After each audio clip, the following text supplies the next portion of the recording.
Good evening and welcome to the June 18th, 2026 Johnson County Community College Board of Trustees meeting. If you'll please stand and join me in the Pledge of Allegiance.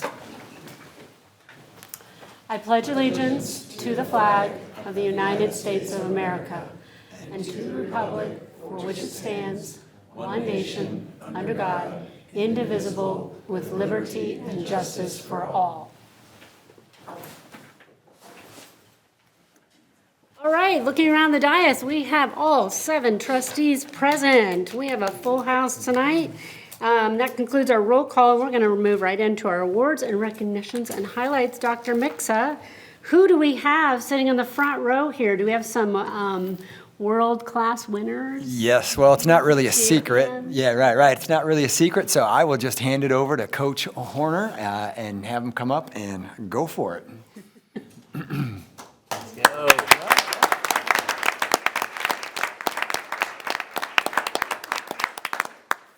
Just a few things. It takes a village to provide these student athletes a great experience, and it starts with you guys up here. So just kind of wanted to say thank you for all that you do for the student athletes here. It's definitely much appreciated. But as far as what this team did and these coaches did, this will never be done in the sport of college baseball again, unfortunately. But they won 67 games. 40 wins is a really good season. 50 wins is a great season, and not many people can accomplish that in a year. And this team won 67. So, again, I don't even know what you call over 60 wins because there's not a whole lot of people that have accomplished that in college baseball history. So, just hats off to the team, the coaches who are here, and then you guys as well as far as, helping us out and providing all the necessities that we need to help these student athletes be successful in life and on the field and moving on. So other cool thing is we are over 20 players right now that signed at the Division I level.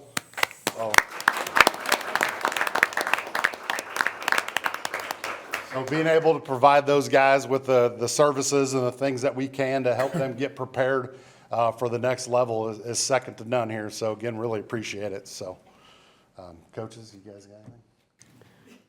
The resources you guys provide us have been awesome, and they've grown every year since I've been here, and that has to do with you guys here, so we appreciate that. Couldn't do it without you guys, so thank you again. Thank you. All right, do we have any questions for Eric or his team? Trustee Cross. Yes, thank you. Coach Horner, you had a few good jokes. One that I liked at the celebration, who was it you felt worst for on your team? Do you remember? The player you feel the worst for was? Austin Bruce? Oh, yeah, so we had our 4-hole, Colin Coonrad, was actually a transfer from Iowa, came here for a year. We actually signed him out of high school, and then Iowa stole him from us. But we got him back after a year because I think he only got 20 or 30 at-bats at Iowa, transferred back to us just because we had already kind of built that relationship with him. And then he came back, and I think he hit 37 home runs, led the nation in walks, I think, with like 70, which is crazy. And yeah, I felt bad for him, and he's a great kid, and I was joking around with him because he was always kind of mad because Bradford, who hit 42 home runs, would always get interviewed, and Coonrad was always standing on the sidelines going, what is 37 home runs? So, we used to always joke with him that, again, he had probably the second best year in college history. But unfortunately for him, we had the first best as well. So, he got overlooked, but he was a good sport about it and a good team player. So that was kind of a running joke at the end of the year. Two more things. Yeah, please. I thank you for that. I thought it was poignant.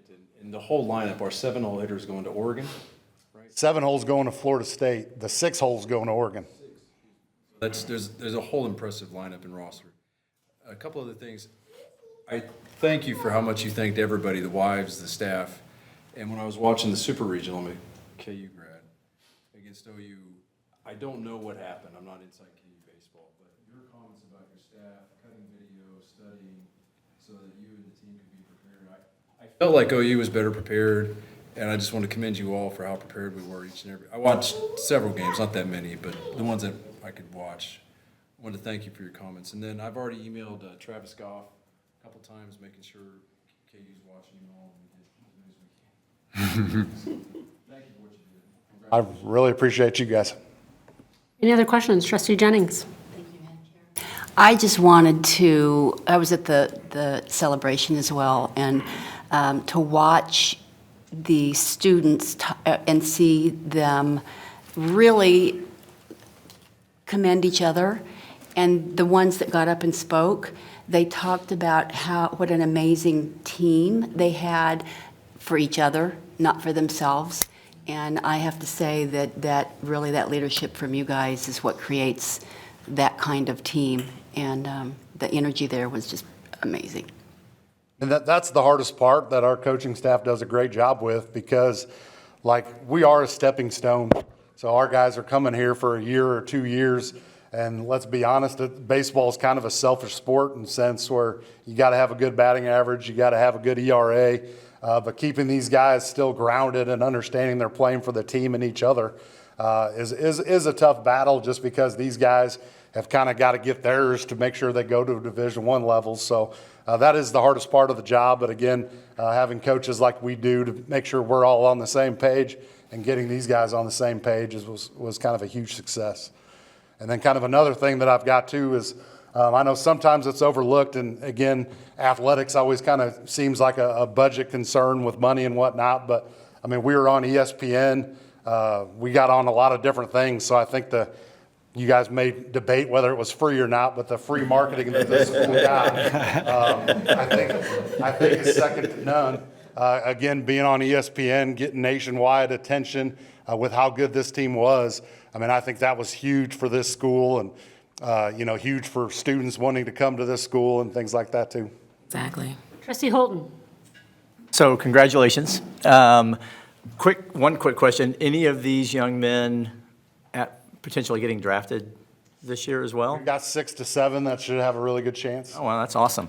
And then my other question, as a leader here at Johnson County Community College, I know that you are teaching young men to be baseball players and, be the best that they can from that standpoint. But what is the other one thing that you hope they leave with having you as a leader? We have three pillars in our locker room that's planted all over our wall and things that we discuss all the time. So number 1's the person, so they know we're trying to develop better people. Number 2 is the student, so we're trying to make sure they understand how important education is in their future. And then number 3, believe it or not, is the player. So that's kind of the order that we put things in, and that's what we stress to these guys all the time. So, I mean, what's important to us is, and I think I talked about this on the ESPN interview, but, what's cool about baseball is these wins are cool, and we'll never forget this season. But for us as coaches, it's cool to have these guys, find their best friends, to get in each other's weddings, to become better, great husbands, great fathers, and great leaders in the community as well. And right after that interview aired, I got a text, I think that night, from a group of alumni that were all at a wedding, so they were cracking up. And there was a picture of about 20 of alumni all in this wedding. So that's the cool things to see, is those guys still reaching out 15 years later, and them still having the bond that they created here. Well, thanks for sharing that. I did not get a chance to. I'm sorry I didn't make it to the ceremony this year. I was doing something that wasn't as important, probably. But congratulations. But I will tell you, the very next day I was in the bookstore looking for swag. So I will have my swag at some point, and hopefully I'll be able to find a sticker for it as well. If you go on our ex-baseball page, there's I a ordered national championship thing they created. So. Yeah. All right, good stuff, man. Thank you. Any other? Trustee Carroll. Madam Chair. Congratulations, coaches. It takes a lot to be able to build a program to achieve this. I was at the celebration, and I want to commend all of your hard work, and you're just pouring into these student athletes, and so I definitely appreciate that. But I do have a question. After all the wins, after the confetti and everything like that, how did y'all celebrate individually? Well, I don't think we've really celebrated because we haven't had a day off since we won. So between the portal and recruiting, I mean, we lost, I think, 7 freshmen. When you have a year like that, we had 7 freshmen that were big parts of it that we were really hoping and anticipating coming back, but they've got Division I offers, so they found greener grass. So we've been on the phone, especially Coach Yeager, on the portal to make sure we can have these seats filled. And another kind of cool thing about JUCO baseball, and I'm sure with KU having a good year, at the Division I level, you hear all these guys crying at the Division I level coaches about how they lose guys every year, how it's tough to build a culture in 1 year, how it's tough to develop these guys in 1 year. And I always laugh to myself because JUCO's been doing this for decades. So kind of what they're complaining about not being able to accomplish, we've been successful at it for a long time, and JUCO coaches have been dealing with these problems for 50 years. So that always amazes me when I hear these D1 coaches talk about all their struggles, and we're like, that's an every year thing for JUCO players. So, you know, again, it's just a testament of what these guys do, and you know, our players buying into the system, buying into the process, and again, what's special is them just becoming, you know, really good players. And we got told several times at the World Series, if you guys have never been, there's 1 million kids. They want your gloves, they want your hats, they want autographs, and you know, we got told several times that our team was the best, you know, at responding and taking time to, you know, share with these kids too. And so that's the cool things to hear. Good. Trustee Cross? Oh, sorry, go ahead. No, no, you're fine, Madam Chair. That was it. Thank you. This is your second national championship? First national championship. We've been to the World Series 4 years in a row. You played for national champion, though. I won a national championship at the Division II level. Central Missouri. Yep, Central Missouri. I don't know if that helps you with recruiting, but like, I always wonder why KU basketball gets these players, and it helps that there's a winner leading them. Dr. Vixen and I sat on the JOC conference meeting, and our sister schools, Coffeyville, that got the ESPN thing years ago, Coffeyville football. It was, yeah, one of, Independence, there you go. Literally with our peer schools, sister JOC schools, and they're all pining for the attention and frankly jealous of what we got. And I just wanted to thank you because in my time here, and I love sports as I think you know, but it pains me that we cut track, tennis, golf, even the country clubbers and the poor kids that run track. My heart is in athletics, and I think it's part and parcel with academics. So I do thank you for, you know, what we invested in you doesn't compare to the time I think we get out of you. I know you put more time in than what we're paying you probably at a market rate. So I really want to thank you. I can't thank you enough, and congratulations. Thank you for having us. Anyone else? Trustee Jennings? Trustee Jennings. Trustee Rattan, my apologies. It's a compliment if you think I'm trusting. Yeah, that's right, that's right. Thank you. She's cute. So I have a couple of college players, and the NIL has introduced, you know, a player can get money, and more importantly, the portal opened. And so I feel like community colleges, that almost elevated community colleges' role in college athletics. Can you talk about how the playing field has changed with the portal? Because I feel like kids coming straight from high school don't get a look from four-year schools because the four-year schools are just going to the portal to get everyone.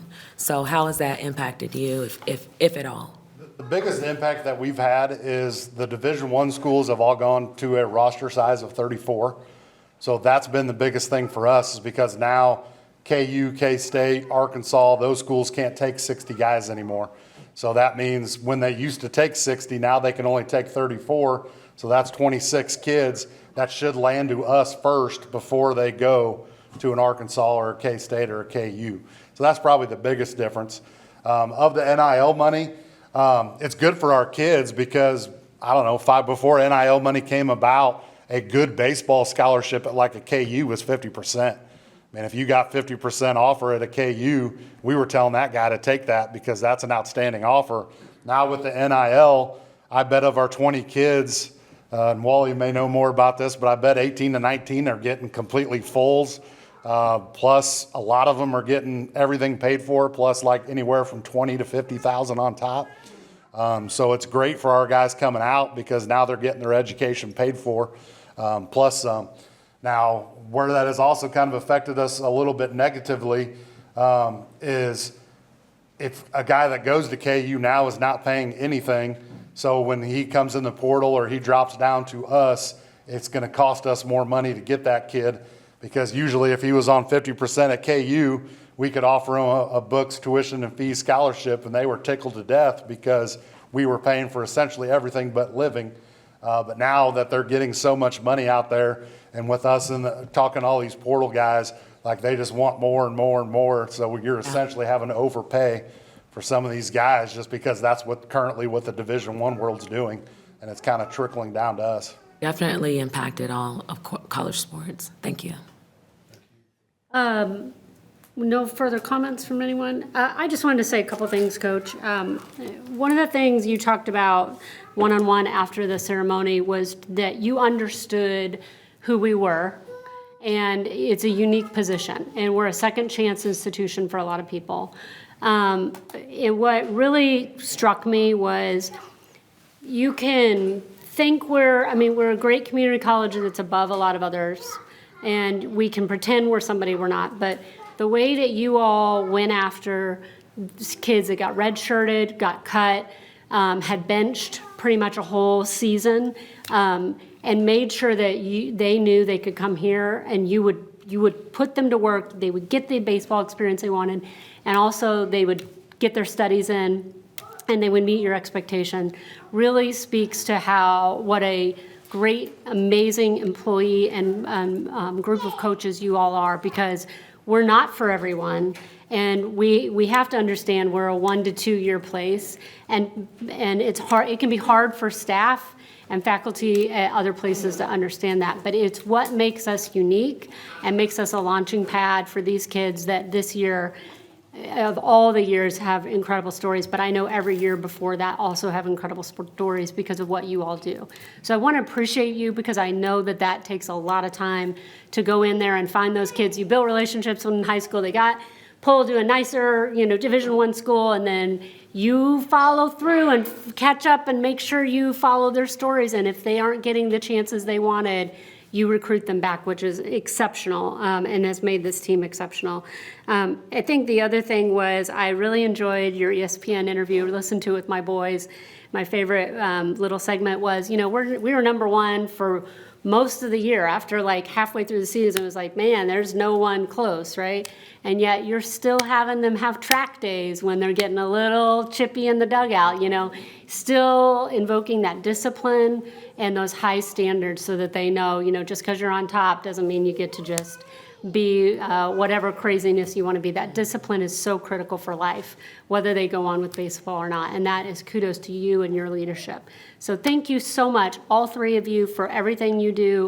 I think absolutely the free advertising, I think we'll take every year you can provide it for us. So we appreciate it very much. Thank you for your time again. And I hope you get a vacation in before we start this all over again in August and July. Thank you.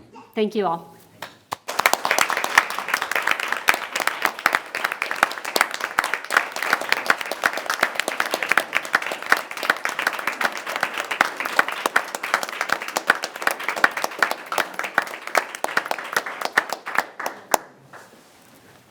All right, with that, we're going to move to our next part of our agenda, which is our campus spotlight. And I believe we have Ms. Rhodes here to talk about fashion merchandising and design. Yes, let's go from the #1 baseball team to the cool, stylish #1 fashion program. Right, that's right.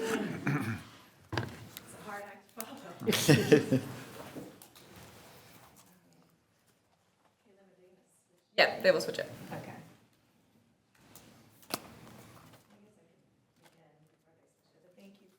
I want to thank, first of all, Caitlin, thank you for inviting me and giving me this opportunity to share a little bit about what's been going on in our department. As most of you know, I'm Joy Rhodes. I'm the department chair of fashion design and merchandising here at the college. It's been about 6 months since I've been here, and I'm thrilled to be invited back. So, I want to start out in reflection. Make sure this is working. With our annual fashion show, The Final Draft. Took place last April, and we were very pleased to have many of you in the audience there to support us, despite the crazy weather and the tornado watch. We truly appreciate your support of both our programs and our students. It was a very well-received show, and we set the bar really high for next year. Speaking about next year, in this particular program, we've actually doubled the size of our enrollment for next year for this, yes. And we are currently in the process of creating a secondary construction lab, mini construction lab for our overflow. It's a great problem to have, but it is a problem nonetheless. So we've had a lot of fun the last several months trying to come up with creative solutions for accommodating all of those students. As you all know, space, faculty, and time are in high demand here, so could be a very large show next year. Stay tuned. Whoops. Why is it not going?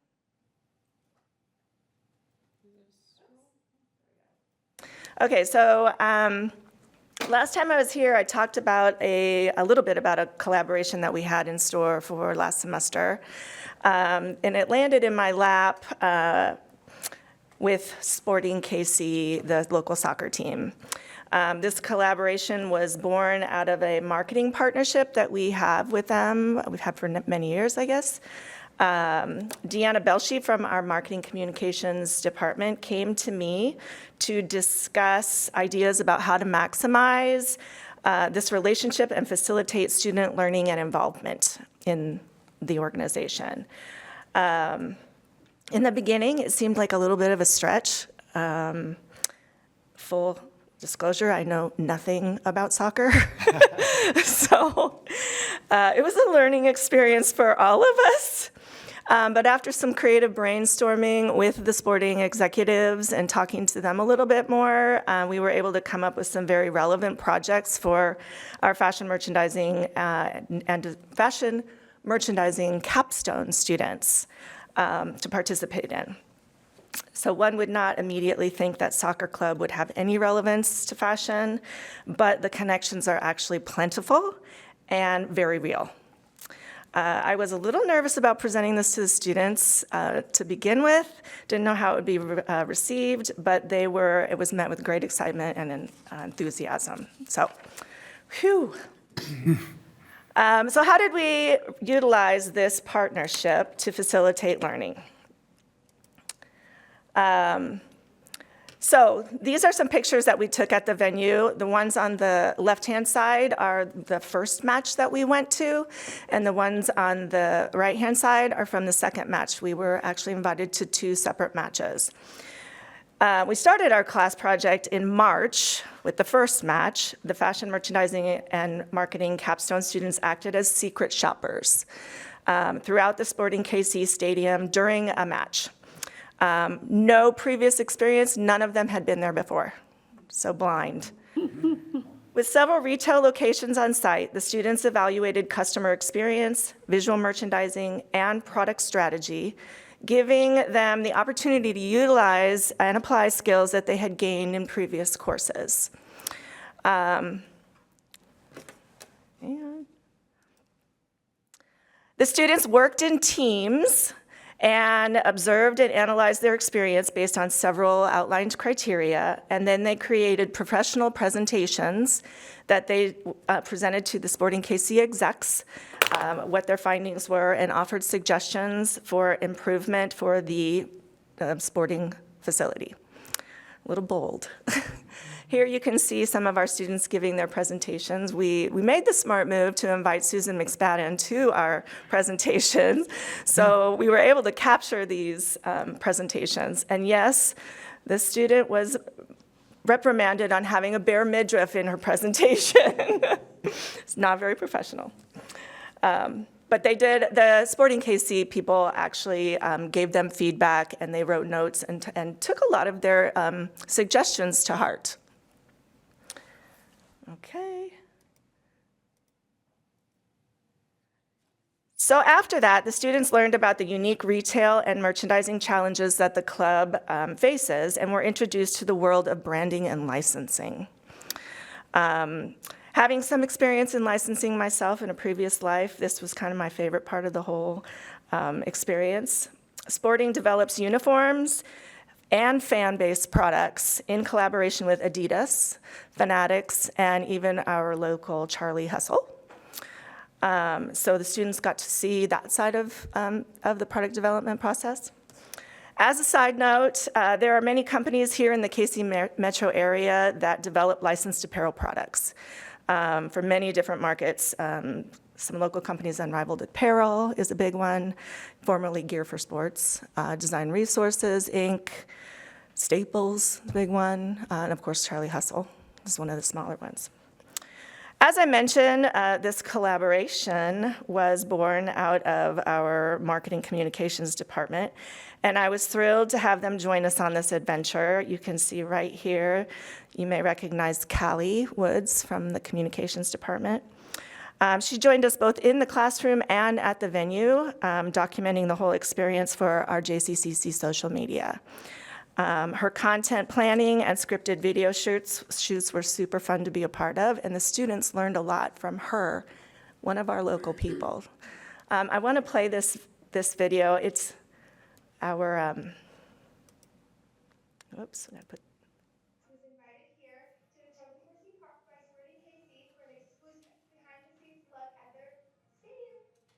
Earlier, we attended a match. We did a secret shopping experience. It was so eye-opening to see just exactly how their retail space works inside their stadium. It was so much fun.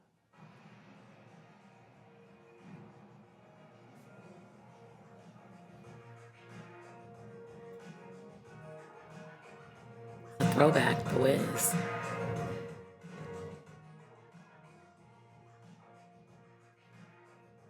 Stay tuned to learn how we discover our secret shopping experience.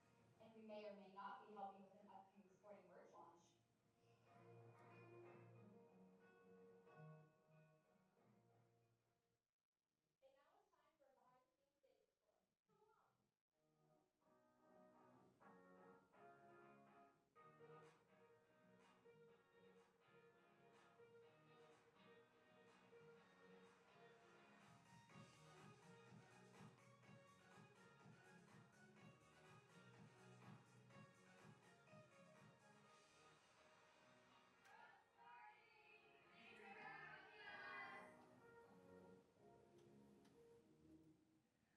So you can see they had a lot of fun. So the project culminated, you heard them mention a product launch, right? So we were the second time we went to the stadium, we were there for the product launch on Kids Day. So it was a Snoopy branded launch, and we got to be a part of the marketing efforts on that. And we acted as models.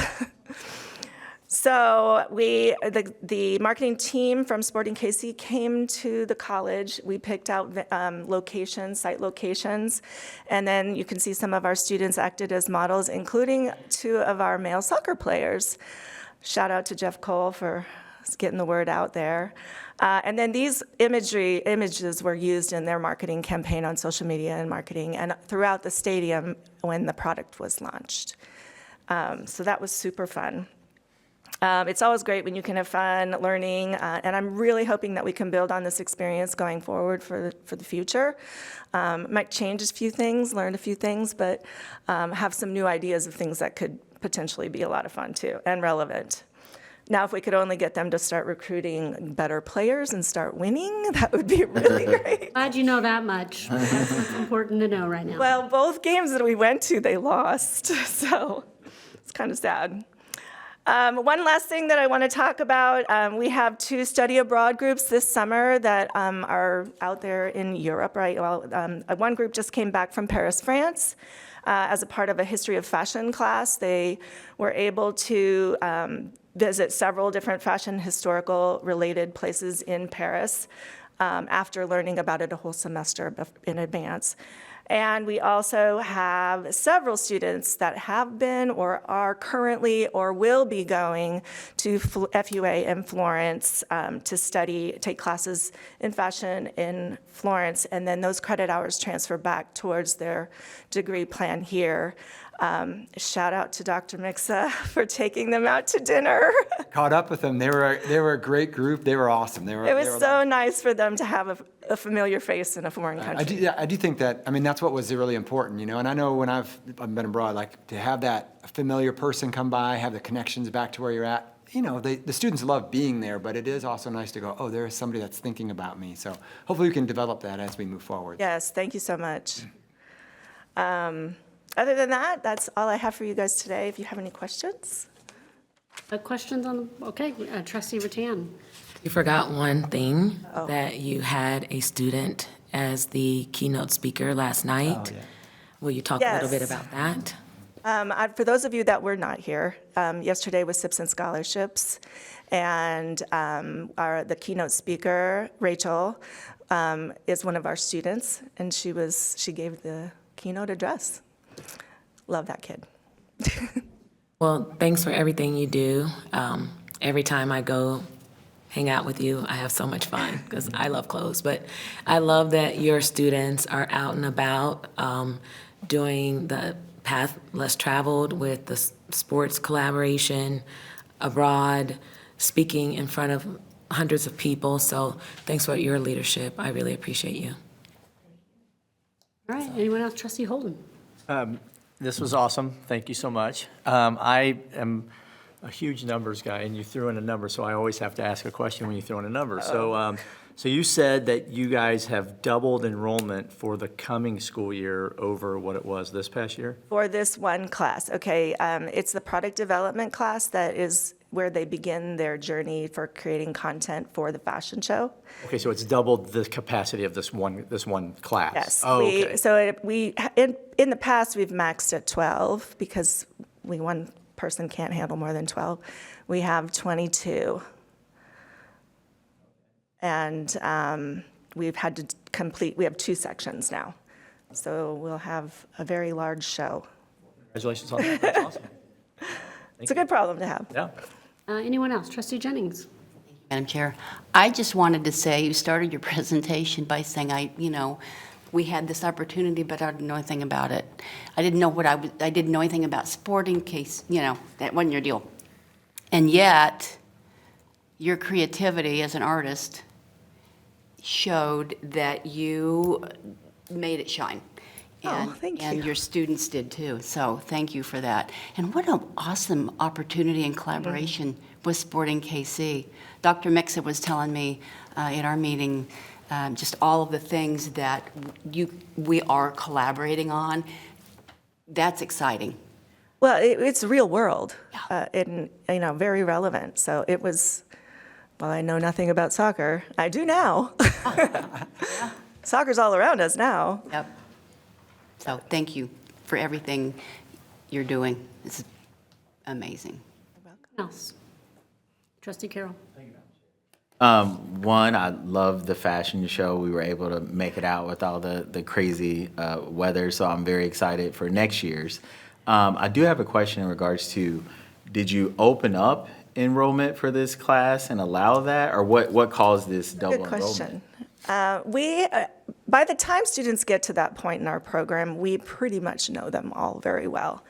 And we were getting ready to open up enrollment for fall semester, and I had people coming to me saying, "Well, I'm enrolling in this. I need to get it first in line to get in, get my enrollment." And I'm like, holy cow, so the list was starting to get longer than 12, and I'm like, oh boy. So we did a broadcast out. We have a community site. We broadcast out and said, like kind of a questionnaire, a survey. Are you planning to enroll in these 3 classes? And what is your plan? And we got back, actually we had 29 people come back and say that they were planning to enroll in product development so they could do the show next year. And so we kind of did a little surveying before ahead of time. So that way when enrollment hit, we knew to open 2 classes. But yeah, we know our students pretty well by that time. It's filtered out, down to the ones that are going to complete. Problem to have. Thank you, Madam Chair. Anyone else?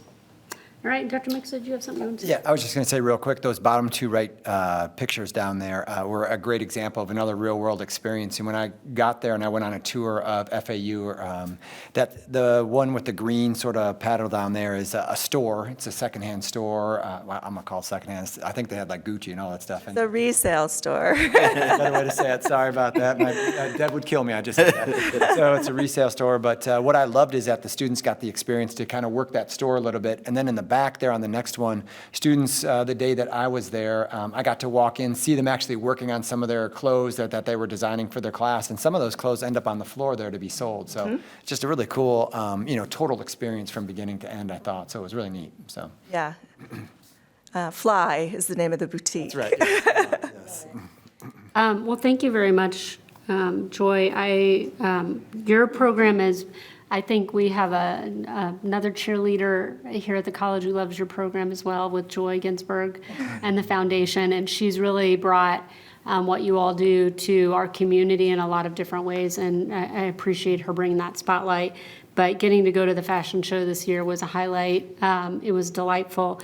And, as far as the collaboration with sporting, I think it's really interesting because in the K-12 world, companies are starting to do this really targeted work with juniors and seniors where they are asking them to do very similar things.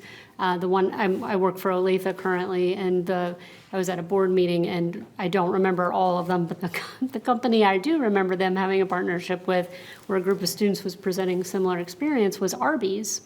And Arby's intention by doing that partnership was how to get young people to come to Arby's.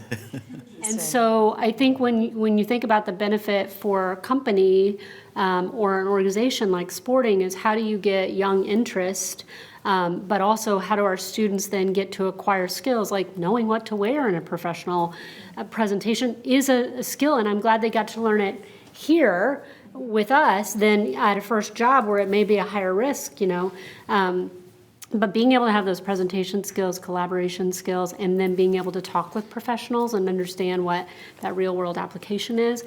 Offline, you and I can talk because I go to more sporting games than I care to.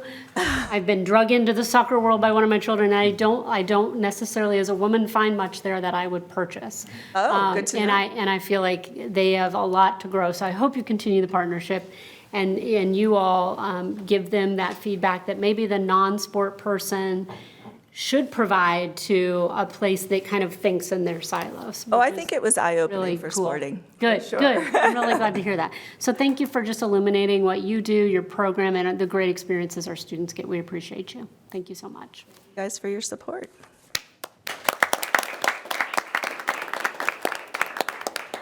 All right, with that lovely start to our meeting this evening, we're going to move right into our open forum. The open forum section of the board agenda is a time for members of the community to provide comments to the board. There will be one open forum period during each regularly scheduled board meeting. Comments are limited to 5 minutes unless a significant number of people plan to speak. In that instance, the chair may limit a person's comments to less than 5 minutes. In order to be recognized, individuals must register at the door 15 minutes prior to each regularly scheduled board meeting. When addressing the board, registered speakers are asked to remain at the podium, should be respectful and civil, and are encouraged to address individual personnel or student matters directly with the appropriate college department. As a practice, the college does not respond in this setting when the matters concern personnel or student issues or matters that are being addressed through our established grievance or suggestion processes, or otherwise are the subject of review by the college board. There is one registered speaker tonight. You'll be called to the podium in order of registration, which there's only one, so that makes it easy. And I believe that we have Maggie Stanton. Ms. Stanton, if you could come to the podium and state your general address, and then proceed with your comments.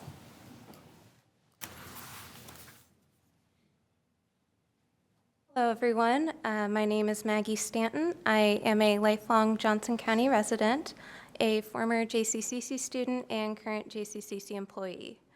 I'm also an avid voter and support opportunities that make voting accessible to everyone. With that in mind, I wanted to echo my support for the statement made by the JCCC Faculty Association regarding the sudden closure of the Midwest Trust Center as an advanced voting location for the August primary. I, too, wish for the site to be reinstated. It was used by students, faculty, staff, community members, and myself. The Kansas ACLU reported that 8,041 voters used this site as an advanced voting location in the 2024 general election. The next closest early voting location was previously at Oak Park Library. Both locations have been removed.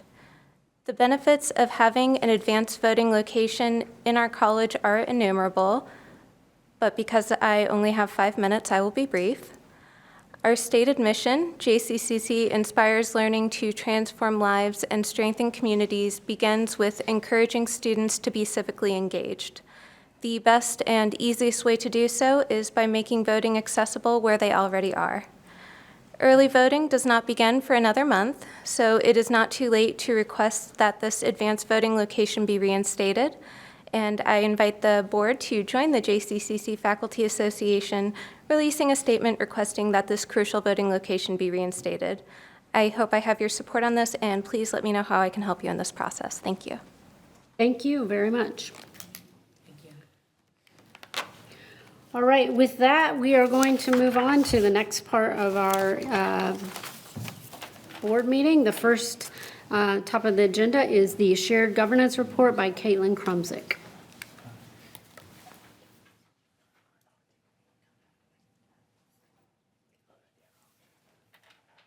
Good evening, Caitlin Krumsick. I am the director of the Academic Achievement Center.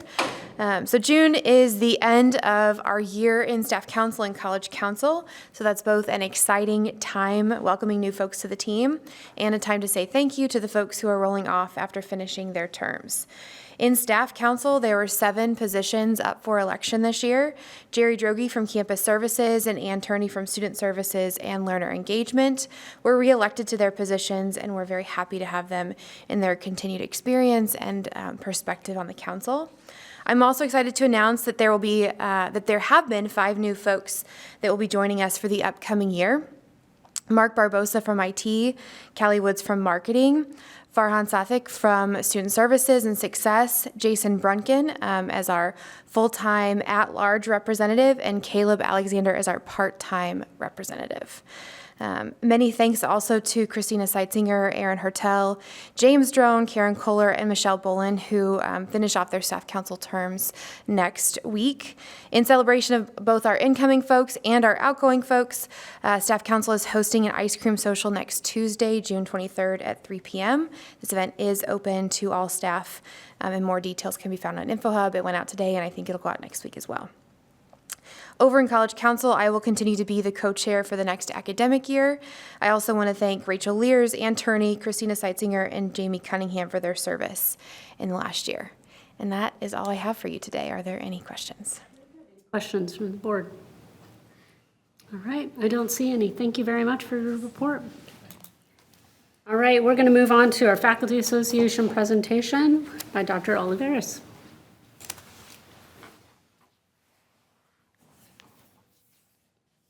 Good evening. It's always surprising that people actually follow our social media platforms. Okay, so the Faculty Association would like to add our congratulations to the men's baseball team. I had the opportunity to be at the celebration on June 1st, and one of the things that the coaches, or one of the students, the players said, we won simply because our team was having the most fun. And I thought that really stuck to me. So again, congratulations to them. On June 5th, several FA members attended the Stu Schaefer Open Pedal Farm. I saw Rachel Lears there.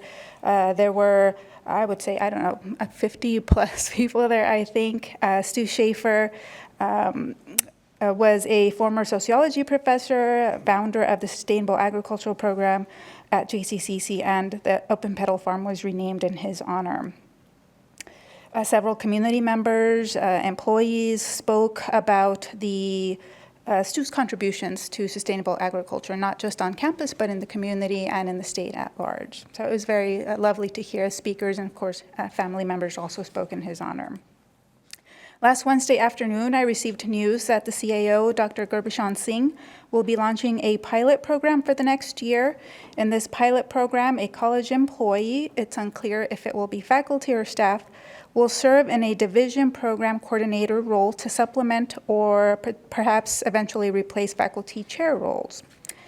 The pilot program was announced on May 27th after 9-month faculty had gone off contract and the shared governance body, the Academic Branch Council, had stopped meeting for the summer.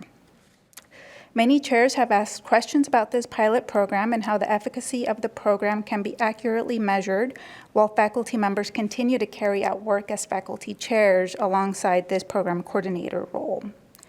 Several faculty members have also asked if this pilot program is the first step in a return to the assistant dean model that was eliminated several years ago precisely because the model was not working. Dr. Singh has provided several answers to these questions, which is a very good start. But this pilot program was announced during the summer, and therefore conversations did not take place in ABC, as I mentioned earlier. And this is the shared governance body that is supposed to be having these discussions that affect the academic branch at large. Additionally, this pilot was announced to chairs and deans only, and this change affects all full-time faculty and adjuncts in other areas on campus that work directly with these faculty chairs, not to mention our students. Our students beyond our admissions staff, our counselors, faculty chairs and deans are the next level that they are most directly impacted by, and this pilot program will affect faculty chairs and deans. This change is likely going to cause confusion as 9-month faculty return to campus in the fall, and they've made these concerns known to me, and I'm making these concerns known to you.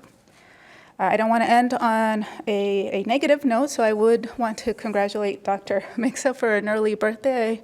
I was talking to Delaney yesterday, and she spilled the beans, so sorry about that. Thank you. And that concludes my report. Any questions for Dr. Oliveras? Keep us posted on all that. Thank you. I would like to ask a question if it doesn't put you on the spot. And I don't know if we have the right people here to answer. How many faculty are affected by the pilot program? So, I don't know if Dr. Singh knows that. Or... I mean, I'll just give a little background. So the department chairs approached me in April. And I know I think for about 8 years, they've been working on the department chair process. And they approached me in April. I had a meeting with them. They talked to me about it a little bit. I was like, okay, that sounds good. I asked for a little bit more information. I had a second meeting with the department chairs. They gave me some more information as well on some of their proposals that they've been working on over this 8-year period. Then after that, there was one of the math faculty members has done a model on the department chair, so I sat down with Rob and we talked a lot about the model. And then I sat down with Mickey and Gerb and I said, hey, we got to kind of figure out a way to do this. Maybe we can get some dollars to get this thing started. And then we can kind of figure out a way to move forward. We met again with the department chairs and then we just said, okay, well, maybe we can kind of talk a little bit over the summer. I mean, I think our point was maybe have something to help out some of those chairs that thought that they were a little bit overwhelmed with the work, and then we can figure out a model after that as well, too. So is it a pilot? Yeah, absolutely. It's a pilot. We're just trying to figure out a way to help the department chairs while we continue to work on this process that's been there. I know that the department chairs, they have a report out at ABC, right, or not? Concluded its meetings in April. No, but I mean, over this 8 years, they have a report out, so I assumed that they were talking. I mean, they came to me and asked for some help, and Gerb and I sat down with them and thought we could help out a little bit. Well, and I don't want to put you on the spot. My question was just how many faculty are being affected by the pilot that we're going to do? Because a pilot in itself, by nature, is supposed to be short-term, a limited amount of people. So I just wondered how many people are being affected by this. Yeah, I mean, however we decide to do this, they would be helping out the chairs, and the chairs serve all the faculty, so they would be providing assistance to the chairs. So, Are you asking about which departments in the whole line? No, I'm just asking how many individual chairs do you anticipate being affected by this, Dr. Singh? Yeah, please, that'd be great. Just to err on the side of transparency and make sure that we have a full picture. So my name is Gurbashan Singh, Chief Academic Officer here at well-trained by Johnson County. Fair Musil, thank you. So for the online viewers right now. So we have 40-plus chairs currently in place. So we're talking to all of them right now. I have met, they have a subgroup that I met with one time, and now we have another meeting coming up on the 30th, and we're communicating via emails too, and they had a bunch of questions that they sent me, and I answered those. So this pilot, so what happened is, so we're going to work on, like Dr. Mixa said, so for the last 80 years, so as soon as we put the current chair model in place, we had heard from faculty that it's not equitable, that it's not compensating the CTE folks just as the Gen Ed folks, because CTE folks believe that they have more work to do, but they're not being compensated.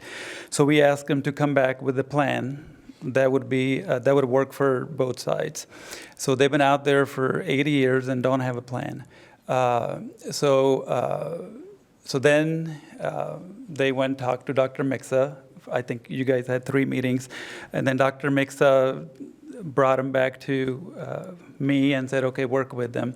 So right now I'm working with the subgroup. So during our first meeting, we gave them additional about $15,000 for compensation, so they can compensate the CTE chairs who have extra work. So that work group decided who those recipients are. So then we also decided on a timeline, which is, so by September 30th, the work group and I are going to, when I say me, it's me, Sheila Maupin, and whoever else from that 40-plus chairs group wants to meet with us. We're going to try to come up with a plan or a better model that would help us long run. So while that is happening, what I asked them was at the time is that, so just like we have not been able to come up with a plan or a better model that satisfy all of our faculty or chairs, but the college can't rely on that, or we cannot have a model in place that doesn't work for us. So we got to also, so administration also need to think about maybe a different model that would work for us. So that's where the pilot comes in place. So while we do that pilot, I don't know how we're going to do that right now, because we have IDC retreat coming up here in July, and that's where I'm going to talk to the deans a little bit more about it. So once we know that, I will share that with the current chairs. They all know that we're doing this. But it's not going to impact them compensation-wise. We're still going to compensate all the chairs while we do this pilot. The only reason we're doing the pilot is to see if there's a better model that we can put in place. And also, how can we get that, because the other technicality in this is that the chairs it's not a mandatory assignment. It's optional. So if the faculty didn't want to, let's say somebody felt that they're not being compensated and it's too much work, they can at any time resign from their position. So that really leaves the deans in a bad situation, because either then they're going to have to do that work or find somebody else to. So hopefully this pilot will give us some strengths and weaknesses of a different model that maybe we can put in place if we didn't have the chair model. But our focus first is to fix the current chair model so we can just continue on with that. So my follow-up question to that is, what is the nature of it being a pilot? What is the parameter that makes it a pilot? Is it the amount of time you're going to give it a go? Is it an opt-in where chairs that want to try a different model get to do this and other chairs can continue doing the traditional way? Or what's the pilot parameters? So the pilot would be, it would be maybe a semester or 2 long. Okay. Because if we find a staff person to do this, let's say then the staff person is not that familiar with the programs or the areas of study here. So it might take them a month or 2 to learn more about it. But if we find a faculty person, then they're already familiar with, they may not be, let's say that person is from automotive. They may not know a lot about education or history, but at least they are educators, so they can learn it probably faster. So then the idea would be to put them in that chair role, but like a super chair or a program coordinator or division coordinator, you can call it whatever you want. So that person then would be working with the deans and the faculty to maybe work on the program review with them, maybe work on recruiting more students, maybe work on hosting advisory committee meetings, maybe work on building schedules for next semester and the semester after, so things like that. So that's what we're trying to figure out. Can there be somebody else other than a chair who can do that work? And we're gonna, and the part that makes it a pilot is it's gonna be a limited amount of time. We're gonna try something new. We're just going to try to do it for a semester or two to see, just to learn some of the strengths and weaknesses of it. Okay. But if the current chair model is fixed, like for the long run, and all the current chairs and faculty agree that this is something that they can work with or live with, or it is satisfactory, then we don't have to do the pilot. Yeah. Okay, thank you for that clarification. Oh, there we go. I was gonna say any trustees, but I think I'll start with trustee Cross and then trustee Jennings. Go ahead, trustee Cross. Chair, thank you for your questions. I appreciate it. So this is truly a pilot where we're going to try it and take input in a due process manner so people have an opportunity to be heard. It's not simply a Mickey McLeod precursor to what we're going to do. No, it is truly a pilot, so we can learn, like I said, what are the weaknesses, what are the strengths, while we keep the current chair model in place. So nobody is being terminated or let go. We're just doing this on the side, just so we can learn, just in case. Let's say next academic year, half of our current faculty chairs don't want to be chairs anymore because they're not being compensated. By the way, we're spending $1.43 million on this chair model. So during my last conversation with them, I had told them, I said, it's not a, we can't just keep throwing money at it to fix it. We need to find a different way of doing it. So that's kind of what we're trying.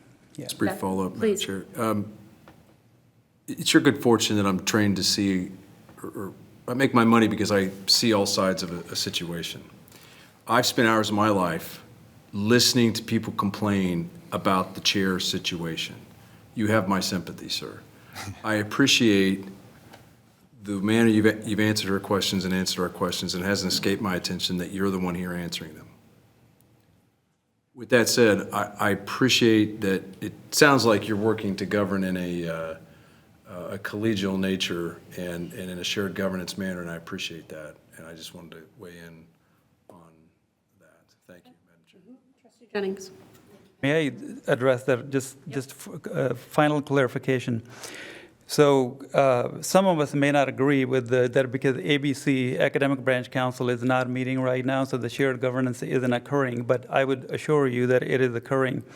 I'm engaging with the deans and all the chairs currently via emails and via meetings, and sharing all the information with everybody and listening to them, collaborating. So that shared governance is occurring. Please, and we'll make sure that it continues on. No real indication, Madam Chair, if I may, that it isn't occurring. I'm commending you in the manner in which you've answered these questions and in which I think you're going to proceed. Thank you. Yeah, thank you. Yeah. I just wanted, so the opt-in or opt-out, or does it affect all 40 chairs as part of the pilot? So right now, I have not talked to the deans. Well, we talked about it in IDC, but we have not talked about who might that one person be to serve in that role, or which division we would do it in. Those are some of the things that we'll sort out in a retreat, which is in July. And then once we know a little bit more about it, then we'll share with the rest of the chairs. But the 40 plus, it won't be one of the 40 plus chairs. It'll be probably somebody else.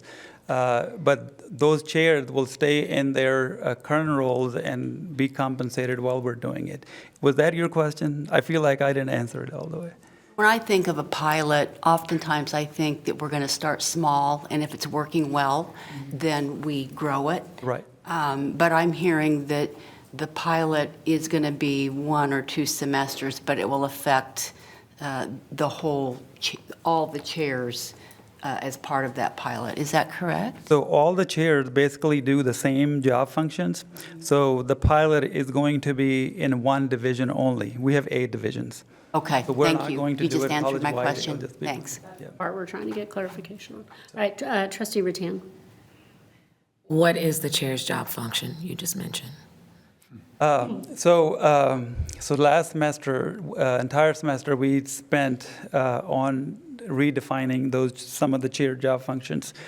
So some of the chair job functions, like I mentioned earlier, are recruiting, working with the deans on budgets, doing the program review, working on faculty hiring, adjunct hiring, some training, professional development, hosting advisory committees, buying or participating in buying new equipment, growing the program, things like that. Yeah, there's a long list. I can email it to you. And so when I think about what you're doing, I don't think you had bad intentions. I think your intentions are right, and people came to you to ask for assistance in solving what sounds like a long-term problem. But this is organizational change. And anytime you're doing organizational change, whether it's for good intentions or any intentions, it freaks people out because they wonder, how does it change my life, right? So my thought is, I was happy to hear that you are communicating. Don't wait until it's done and it's wrapped up, and at the end of this pilot, you communicate out. I think you need to think about in the sense of over-communicating, communicating in process, even as you started this endeavor, to say, hey, heads up to whoever the stakeholders are. Because when you say how many people are affected, what I thought was the whole line of people. If you choose the math department, when you say how many people are affected, you're affecting the faculty in that department, you're affecting those students and how the organization gets its work done. So really, even if you choose 2 departments, you could be affecting hundreds of people. Sure. So the way I just say is over-communicate so that you don't have to go back and do the rework of saying, hey, we had good intentions, we were asked to do it. Because again, organizational change, if something's been in place for 8 years, it affects a lot of people. Yes, and with that in mind, that is why I mentioned that September 30th date earlier. So anything that we decide on moving forward, it will not be implemented for another academic year. So that would give us a whole year to communicate. Well, I mean, we're going to be communicating while we're doing it, but it will also give us another whole academic year before we implement, so we can have everybody on board. I think you have good intentions and continuous improvement, but just understand lots of people are affected than just the 40 deans. Thank you, I appreciate it. Any other questions? I just wanted to say, my questions were really for clarity, and it sounds like you're not in a place of clarity yet because you're in process, right, of doing this. And from this seat, this individual trustee has heard about the chairmanship problem since she was running for this office 7 years ago. I've been serving for 6 and heard about it. So it has been wrought with problems. And like you said, we cannot continue to throwing money at it. We can't continue to just add hours because hours equal funds. And we have a lot we're trying to do at this college. And at some point, we have to recognize that we have limited ability to do that. We have to be really careful with how we choose what we do with our money. I would echo what Trustee Rattan said in that I think that the most important thing is the over-communication and the pilot, the parameters of what make it a pilot. Because as I've talked to Dr. Mixa about, I'm all about, one of the great phrases he used when he was interviewing for this job is he's okay riding the lightning sometimes. Because sometimes we got to make some changes, right? And sometimes we got to do things that are different. And if we've heard for 8 years that this isn't working, we've got to do something different. But the disruption that comes with, hey, we're just doing it, versus over-communicating and understanding that the nature of the pilot is to learn and that it will set us up for what's the next step that may become permanent is, I think, the critical factor. We at this campus have got to be comfortable with trying new things and doing things we haven't done before, but being committed to learning from them.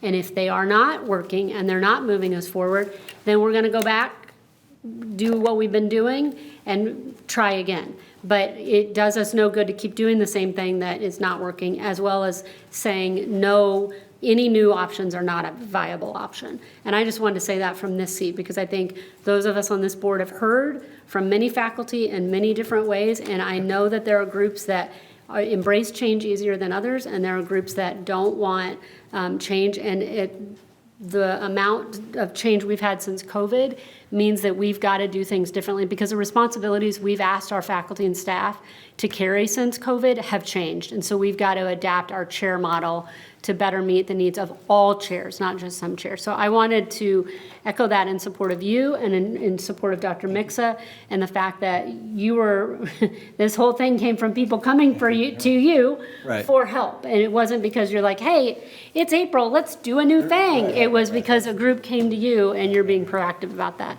I mean, it wasn't my intent. Like, my intent was. Of course, like, and yes, I don't want anybody to leave the impression that, in terms of the chairman, I am not trying to say that I think there's something amiss here or intentions are in any way ill intentions. So, but clarity, over communicating.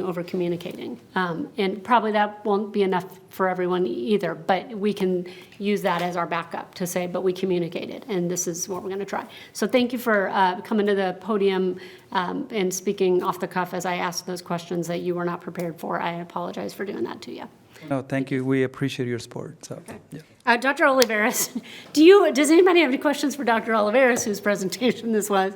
I don't want to call her back up if we don't, but I'm happy to do that if anybody hasn't. Okay, we're going to move on. Thank you very much for that board report, and we're going to move on to the the Johnson County Education Research Triangle with Trustee Rattan.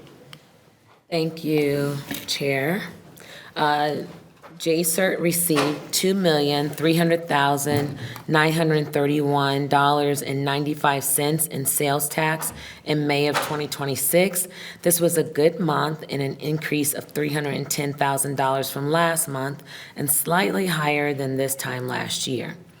$760,000 was distributed to each of the 3 universities, and transfers were made on June 3rd, 2026, and that completes my report. All right, any questions for Trustee Rattan? Hearing none, we're going to move on to the Kansas Association of Community Colleges Board Report from Trustee Cross. Yes, Madam Chair, I'm looking at a report from Heather Morgan as to when we met. I know it interrupted my ability to watch the KU Super Regional Leagues. We met in person June 7th and 8th at Allen County Community College and Neosho County Community College. All colleges were represented. There was a federal update by Executive Director Heather Morgan provided in an update on federal policy changes related to the gainful employment and workforce Pell initiatives. The state update was also provided by Ms. Morgan, provided an update on rural health transformation funds coming to Kansas, as well as K-12 funding task force and its potential intersection with the Kansas Community College funding. Allen County Community College provided a comprehensive overview of their institution, followed by a facilitated discussion on future policy initiatives, including the impacting the sector, Each table engaged in discussion regarding governance and funding challenges. I will say on that point, at our table, Dr. Mixa and I were strategically at different tables, mostly because he was tired of me. There's a near consensus that, I don't know that I agree, but that we need to be proactive, not reactive, in terms of changes that are coming to the community college world and the funding that we receive. Specifically, there's a movement and apparently a growing initiative for performance-based funding in response to legislative and KBOR interest, mostly because they're all chasing money. KU has $750 million in deferred maintenance, according to certain sources. So they build a new stadium. I'm a KU alumni. I have season tickets to KU football, but they build a new stadium, they have a convention center, and they're just almost $1 billion down in deferred maintenance. K-State, it's my understanding, is similar numbers, and all these schools are looking for money and revenue anywhere they can find it. I can't stress that or belabor it enough because it dominates the meetings that were informally, the informal meetings that we're having socially at night, and then breakfast, and then it just, we're in a very good position, as you all could imagine, but our sister schools are literally so very dependent upon state aid. Statewide candidate presentations, candidates for governor were there, I believe it was Vicki Schmidt, and then Cindy Holscher were there. KCC welcomes any additional statewide candidates to present at future meetings if they have not yet done so. I know Senator Corson presented, I believe, last quarter. Lightcast EMSI Economic Impact Study. The group received an update on conducting both individual and college system-wide economic impact studies through EMSI. The last study was completed in 2023. The group later voted to conduct the study again this year. The cost will remain approximately $11,000. Anyway, that's in the weeds. I've also forwarded this to Trustee Smith Everett, Trustee Holton, along with Caitlin and Dr. Mixa, so you can have the whole thing. I wanted to highlight certain things. There's a lot here that's sort of in the weeds, but you can go into it if you want. There was an update on the Kansas Blueprint for Literacy Report. We had a JAG-K presentation. Bev Mortimer from JAG-K presented on their model implemented in Kansas and middle and high schools. She highlighted 2 credentials offered to students that may be eligible for credit for prior learning. Brandon Gaum from Cloud County Community College shared that Cloud had aligned the learning outcomes of these credentials with two system-wide transfer courses, interpersonal communications and finance and personal finance. The group also discussed opportunities for Kansas community colleges to become preferred institutions for the JAG-K students. And my memory of that presentation, Dr. Mixa, was that it was dealing with at-risk students and what we can do to market our schools and be a part of their lives, really beginning in middle school.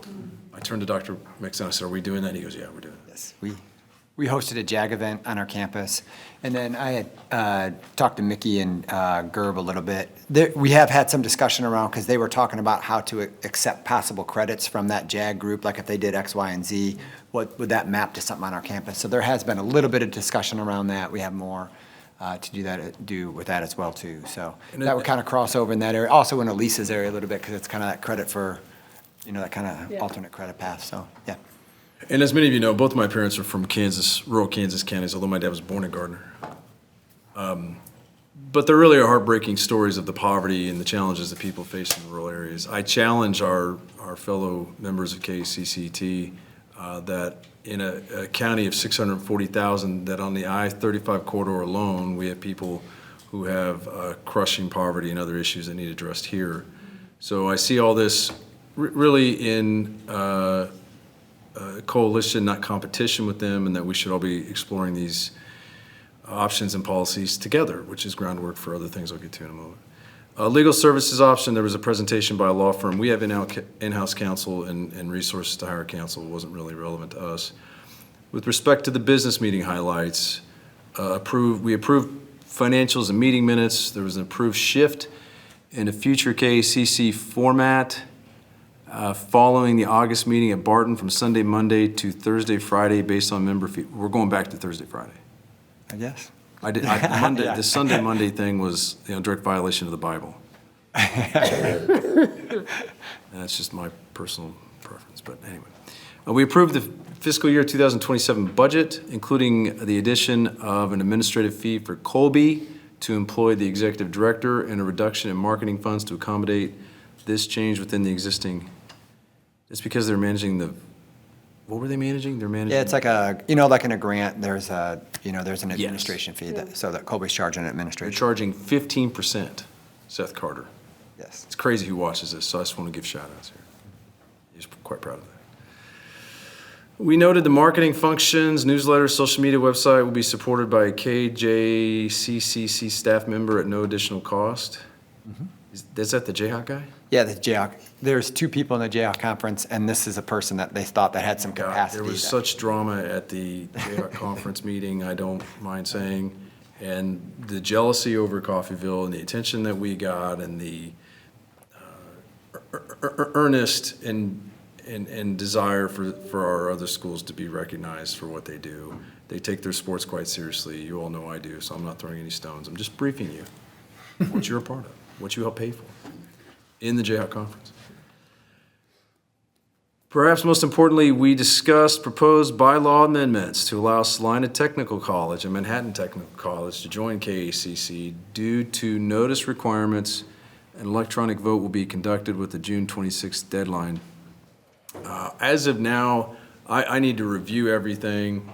I think for some strategic reasons, and with Heather Morgan listening to this, I'm probably going to vote against it for reasons that we can talk to Heather about.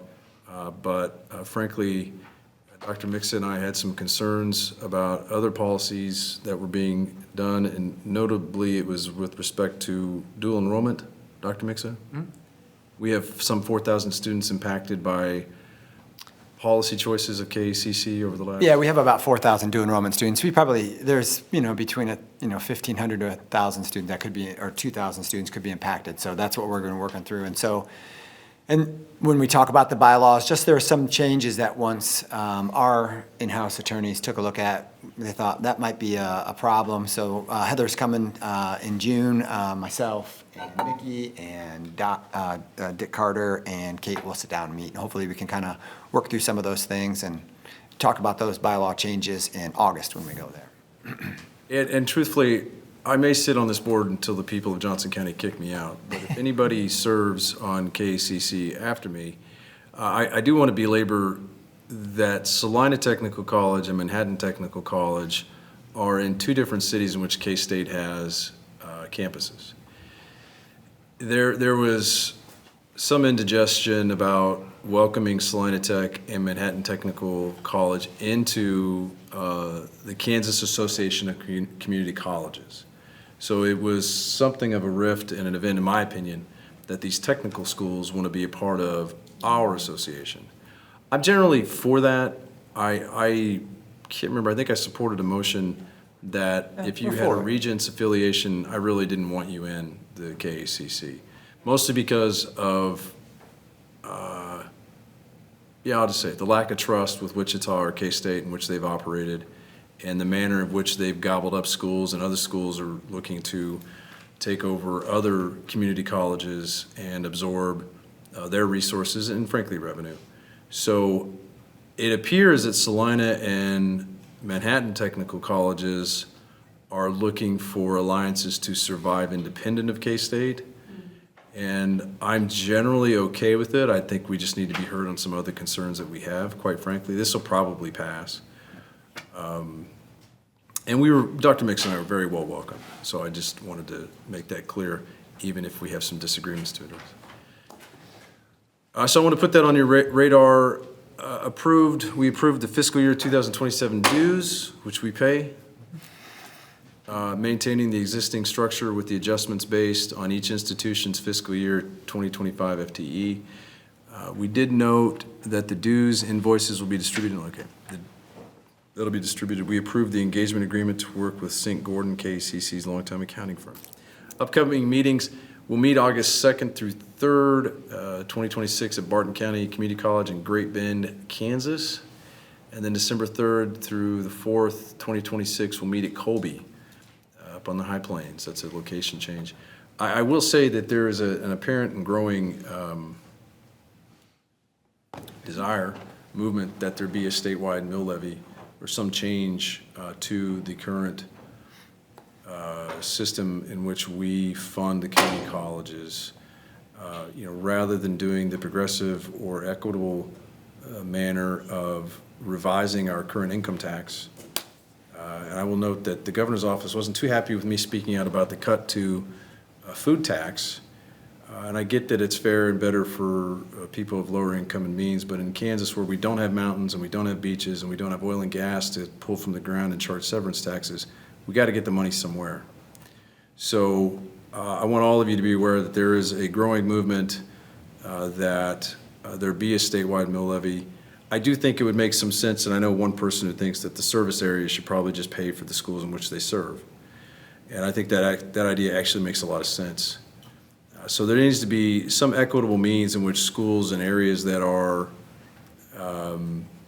utilizing these institutions pay for them. I think that is fair. And I am a redistributionist, and so I think some means of helping these schools survive makes sense. And there may be an inordinate number of schools, in all candor or balance in the analysis. I think it's great. I'd rather teach people to do for themselves and grow a tax base and have the economic opportunity from an educated citizenry than let some of these schools die. And some of them are about to die. One school recently in the last 5 years has had a difficult time making payroll. Many others are close. And I've stayed on this board and in this role and have the privilege to do so because I see us as leaders in higher ed. I mean, Dr. McLeod alone, in the dealings he has with KU and KBOR, has done a lot and helped us stay alive and stay relevant and maintain our reputation. And along with each of the presidents we've served with, and then this board and the money we appropriate and the attention we have to pay. So I really didn't mean to take so much time, but you send me there, I'm happy to serve. There's I think a good deal of trust, and when we speak, we're listened to at KCC, and that'll conclude my report, Madam Chair. I'm happy to take any questions. Any questions for Trustee Cross? Start with you, Dr. Holder. I don't know why I'm calling everybody doctor today. It's okay. Everybody's just going to be a doctor, honorary. Say that next. Trustee Holden. Thank you. When did you say that next meeting is? August 2nd through the 3rd. I think you said 22nd, okay. Barton, 2 through 3. Okay. Thank you. That's it? Greg, Trustee Mitchell. No, I was going to call you Musil. Dr. Mitchell? I know, yeah, well, I was going for Musil, which was not right. I couldn't get it out right. I'm a mess today. Trustee Mitchell. So in his report, Lee mentioned the EMSI Economic Impact Study. And I know that about a year ago, maybe not quite a year ago, Caitlin sent out an economic impact study that was conducted, I think in 2013, or 2023 rather. It was specifically for Johnson County Community College, but I'm just kind of curious. It's not horribly important. Was this product of that initiative by? So they did it, and they do individualize it for us, correct? Yep. So I text John during the meeting, are we doing this with them, or are we doing it on our own? Because I know we talked about it, but we would do it with them and get it individualized, and so we get that. So this will probably be the next one. Their work product, okay. Right. So it's a good, it's a firm, all doing it together. This is where we probably get a discount, better price, so it's a positive for us. It's a good product. Yeah, exactly. I thought it was. Yeah. All right, any other questions? Trustee Cross? All right, seeing none, we're going to move on to the foundation report with Trustee Mitchell. Thank you, Madam Chair. I'm going to start this report with the first two words that are always in this report. Exciting news. Exciting news for Harvest Dinner. Tickets and tables went on sale last week, and we are already 55% to sell out, and that was as of Tuesday, so that number probably has changed a little bit. The event will be Friday, August 21st. With visiting chefs from the Leawood Restaurant Rye. Chef Colby Geraltz won the 2013 James Beard Award for Best Chef Midwest and was 2005 Food and Wine to 10 Best Chef. If you are interested, get your tickets before they sell out. They're hot, go now. Summer Sips and Scholarships was Wednesday, June 17th. I think I may have been one of 3 people of the male persuasion who's in attendance. It was at the Wiley Hospitality and Culinary Academy, and the co-chairs were Christy Stewart and Christy Heller. Hawthorne Bank agreed to underwrite the event for a second year in a row, which means that 100% of the funds raised by attendees will support student scholarships. We hope to have raised $30,000 to fund 30 students. Our student speaker was Rachel Hudson, who Trustee Rattan mentioned earlier, and she told her story about the impact of the scholarships, and it was really almost kind of a tearjerker, as these things usually are. Some Enchanted Evening 2026 will be November 14th, 2026. Co-chairs are Dr. Tony Mixa and Deb Mixa. It is the 40th anniversary of the event. We are already 88% of our income goal, and more than 50-plus tables have been sold. Please reach out to Joy Ginsburg or Jamie Cochran if you or anyone you know is interested in being an event sponsor. 4 of JCCC Foundation staff attended the Kansas Advancement Professional Conference in early June at Wichita State Tech. It was a great opportunity to get together with all of the other community college foundations across the state to learn, share, and network. And that completes the report. All right, Any questions for trustee Mitchell? Are you reading the management committee? I am. Great.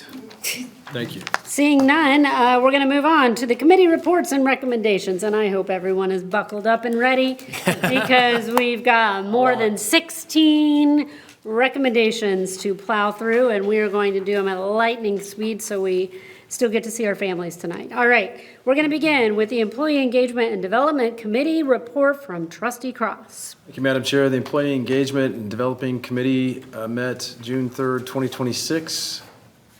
Under HR 3, Monitor Compensation Planning, Ms. Barbara Cooper presented the administration's recommendation to increase staff salaries by 4.5% for fiscal year 27, effective July 1, 2026. The recommendation from the Employee Engagement and Development Committee is as follows. It is the recommendation of the Employee Engagement and Development Committee that the Board of Trustees accept the recommendation of the college administration, for we did not come up with that on our own, to authorize, effective July 1, 2026, a 4.5% salary increase for all non-bargaining unit salaried and full-time and part-time hourly employees employed as of June 30th, 2026. Ms. Cooper also shared, excuse me, I probably should make that motion. Yeah, can we stop there and make the motion? Okay. I move, Madam Chair, that we adopt the recommendation of the administration to increase salaries 4.5% for the non-bargaining unit. Okay, do I have a second? Second. Motion made by trustee Cross, seconded by trustee Carroll. Any discussion? Good idea. I just want to say we negotiate with our faculty association every 3 years. This is part of the agreed increase in salary, and this was the agreement, and so this year is part of that. Many of us did negotiate, and many of us were accused of playing games. And the 4.5% is the work of many of us, I think unanimously adopted. I'm not sure, we maybe had one no vote. But there were games and legitimate and ethical machinations and work done by many of us to accomplish this. And Madam Chair, I want to thank you for your leadership on this issue, and I wholeheartedly endorse this. Thank you, trustee Cross, with that wholehearted endorsement. We're going to move on to a vote. All in favor, say yes. Yes. Aye. Any opposed? Hearing none, passes unanimously. Please proceed. Ms. Cooper, Madam Chair, thank you. Also shared the updated compensation plan with the committee and reviewed the substantial changes to the document. The changes to the document can be viewed in the board packet. The recommendation from the Employee Engagement and Development Committee is as follows. It is the recommendation of the Employee Engagement and Development Committee that the Board of Trustees accept the recommendation of the college administration to approve the compensation plan as presented, and I so move, Madam Chair. Okay, do I have a second? Motion made by trustee Cross, seconded by trustee Jennings. Any discussion on the compensation plan provided in the board packet, which is significant and very thorough? Okay, seeing none, I'm going to comment that this is one of those points of transparency that this college prides itself on. Not every institution publishes all that goes into compensating their faculty and staff, and we do, and we put it out in our board report so that the public knows what their money is going for and how their investment in our community college affects the incredible employees we have, and I appreciate that. So with that motion and second, we're going to move to a vote. Hearing no other discussion. Okay, all in favor say yes. Yes. Yes. Any opposed? All right, motion passes unanimously. Trustee Cross, please. Madam Chair, that concludes my report. Very good. All right, that's going to take us to the Management and Finance Committee report by trustee Mitchell. I will read as fast as I can. Thank you, Madam. You take as much time as you need. The Management Finance Committee held their meeting at 8:30 a.m. on Wednesday, June 3rd. The information related to the meeting can be found on pages 24 through 37 of your board packet. The Management Finance Committee received the following report from Institutional Advancement regarding the Neerman Museum of Contemporary Arts. Joanne Northrup, Executive Director of the Neerman Museum, presented an informational update on 2025-26 activities. The presentation highlighted art acquisitions and loans, as well as arts education programming. Additionally, she shared the new visitorship dashboard tool created to monitor the number of visitors to the museum. Financial data, including the museum's endowment funds, annual operating expenses, and grants, was also presented. Then we had our monthly topic, then we went on to our normal monthly topic of other agreements. Rachel Lears, Executive Vice President for Finance and Administrative Services, presented an agreement with Great Jobs KC. Details can be found in the consent agenda portion of the June 18th, 2026 board packet. Next, the committee received an update on capital acquisitions and improvements and facilities master plan updates for phase 1 projects. We started with a discussion about the master plan projects. Rachel Lears, EVP of Finance and Administrative Services, and Tom Hall, Associate Vice President of Campus Services Facility Planning, provided an update on the implementation of the 2025 Facilities Master Plan Phase 1 Group 1 projects, which include construction of a new healthcare education building on the main campus, an on-ground observatory, an outdoor classroom amphitheater, etc. Further details will be shared at an upcoming board retreat planned for Thursday, July 16th, 2026. Then we received a monthly update on capital acquisitions and improvements progress report, as I turn the page, from Tom Hall, Associate Vice President, Campus Services and Facility Planning. It provides the committee the information on facilities projects from the capital acquisitions and improvements matrix. The matrix summarizes and monitors the budget and actual expenses for campus service projects and includes payments through May 30th of 2026. The Management and Finance Committee has the following recommendation to present this evening. There are 16 recommendations in total. One is for real estate, one is a real estate agreement, 2 are policy modification recommendations, and 13 are procurement-related procurement recommendations. Okay, let's start off with the real estate agreement. It's for the West Park facility. It's the 7th lease amendment agreement. Tom Hall, Associate Vice President, Campus Services Facility Planning, reported that the 6th lease agreement for the West Park Center located at 9780 West 87th Street, Overland Park, Kansas, which commenced on August 1st, 2020, will expire on July 31st, 2026. The college occupies 27,430 square feet of leased space at West Park, which is currently being used for workforce development and continuing education programs. The proposed 7th lease amendment agreement will extend the lease for a 6-year term from August 1st, 2026 through July 31st, 2032. After July 31st, 2029, the college will have the right to terminate the lease as of July 31st each year. So the recommendation is that it is the recommendation of the Management Finance Committee that the Board of Trustees accept the administration's recommendation to execute the 7th lease amendment agreement with West Park OP LLC. And I so move. Second.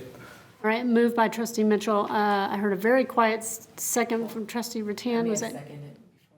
Yeah, I was gonna say, I heard the whisper over here, so I'll take your second. I'm second on the next 15. Gotcha, gotcha. That makes it easier, thank you. Trustee Cross for helping us move things along. For the West Park lease agreement, any discussion? Yes, trustee Carroll. Madam Chair, what programs specifically are there? I'm actually going to answer that question because I worked there. So my first, when my family and I moved back to Johnson County from our travels in other places, they house the adult GED program, the adult ESL program, which allows our community members to literally walk in. That entire area has a lot of apartments, and a lot of the families there have no other transportation. So they walk in to enroll, and they learn English at 4 different levels, which is an ongoing grant from federal government in Kansas. And then on the other side is the, it's not the nail, is it only nails now? Yeah, I was like, it's not cosmetology, it's only nails. Cosmetology? It's not cosmetology. Trustee Cross, we'll have to catch up on that. Too soon? Yeah, just too soon for sure. The nails program. As long as I'm on this board, this is one of those small little things that I will continue to advocate for, because the lease in that location, which is directly across from the county's largest library, so on 87th Street and right down the street from Overland Park Council, Mayor's office, city offices, is a really important part of the community. It's also where charity, secondhand, resale stores are, not secondhand stores, I think we're correct, are, and the community knows that facilities where they can go to, move themselves along. So the lease, in my eyes, has always been a critical one that I want us to keep, and I think we need to keep advocating. But I'll get off my soapbox because it was your question. Yes, thank you for that, Madam Chair. Follow-up question. So is there any, and I appreciate your feedback on that, are they able to connect with the main campus at all? Is there any transportation to get them, back and forth to the main campus if they want to be able to take advantage of the amenities we have here? The college doesn't currently provide anything, but the bus routes would service from West Park to the Circle Drive at the Midwest Trust Center. Okay, because that's just what my thought process is. It sounds great, and it sounds like it's in a great location, but I also want them to feel as if they're part of the bigger college as well. So Elisa Waldman, I'm the Vice President of Workforce Development and Continuing Education, and this program is in the WDCE branch. So there are actually 5 locations. West Park is the primary location where the bulk of the 1,600 to 1,800 students attend, but we do have classes. Our English Connection classes are held on campus, and lots of opportunities for those students they often come as well to our testing center to take their GED exam. We have graduation. Hopefully some of you are at graduation. So our GED graduation is here, and then we offer all of those GED graduates 6 hours of credit courses so that they can come right to campus after that. And we have two transition coaches who are on the JCAE, the Adult Basic Ed staff, and they are constantly helping with that transition and different opportunities to come to campus. Thank you so much. I just don't want them to feel isolated on that kind of satellite campus. I will say, just again, from my own experience, it's a unique place where people who are, they know that English is the barrier to their success in America, come as a first step into figuring out their trajectory here in the United States.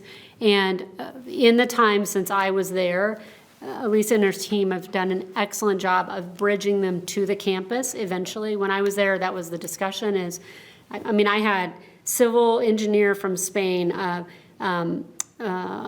seminary minister from Guatemala, artist from Japan, culinary lady from, dentist from Yemen. Like, they were professionals in their home country whose only barrier to success here was English. And we didn't have an avenue for them to get to campus after us. They have worked very hard on that and now have direct conversations with students after the English courses of how to get to campus, and the GED students now have those credits are already built into their graduation is having free classes on campus, which makes them the incentive to get here much better. So yes, transportation is certainly one we could improve, as this entire county could improve, frankly. But we also have a very successful AOK program, Accelerating Opportunities Kansas.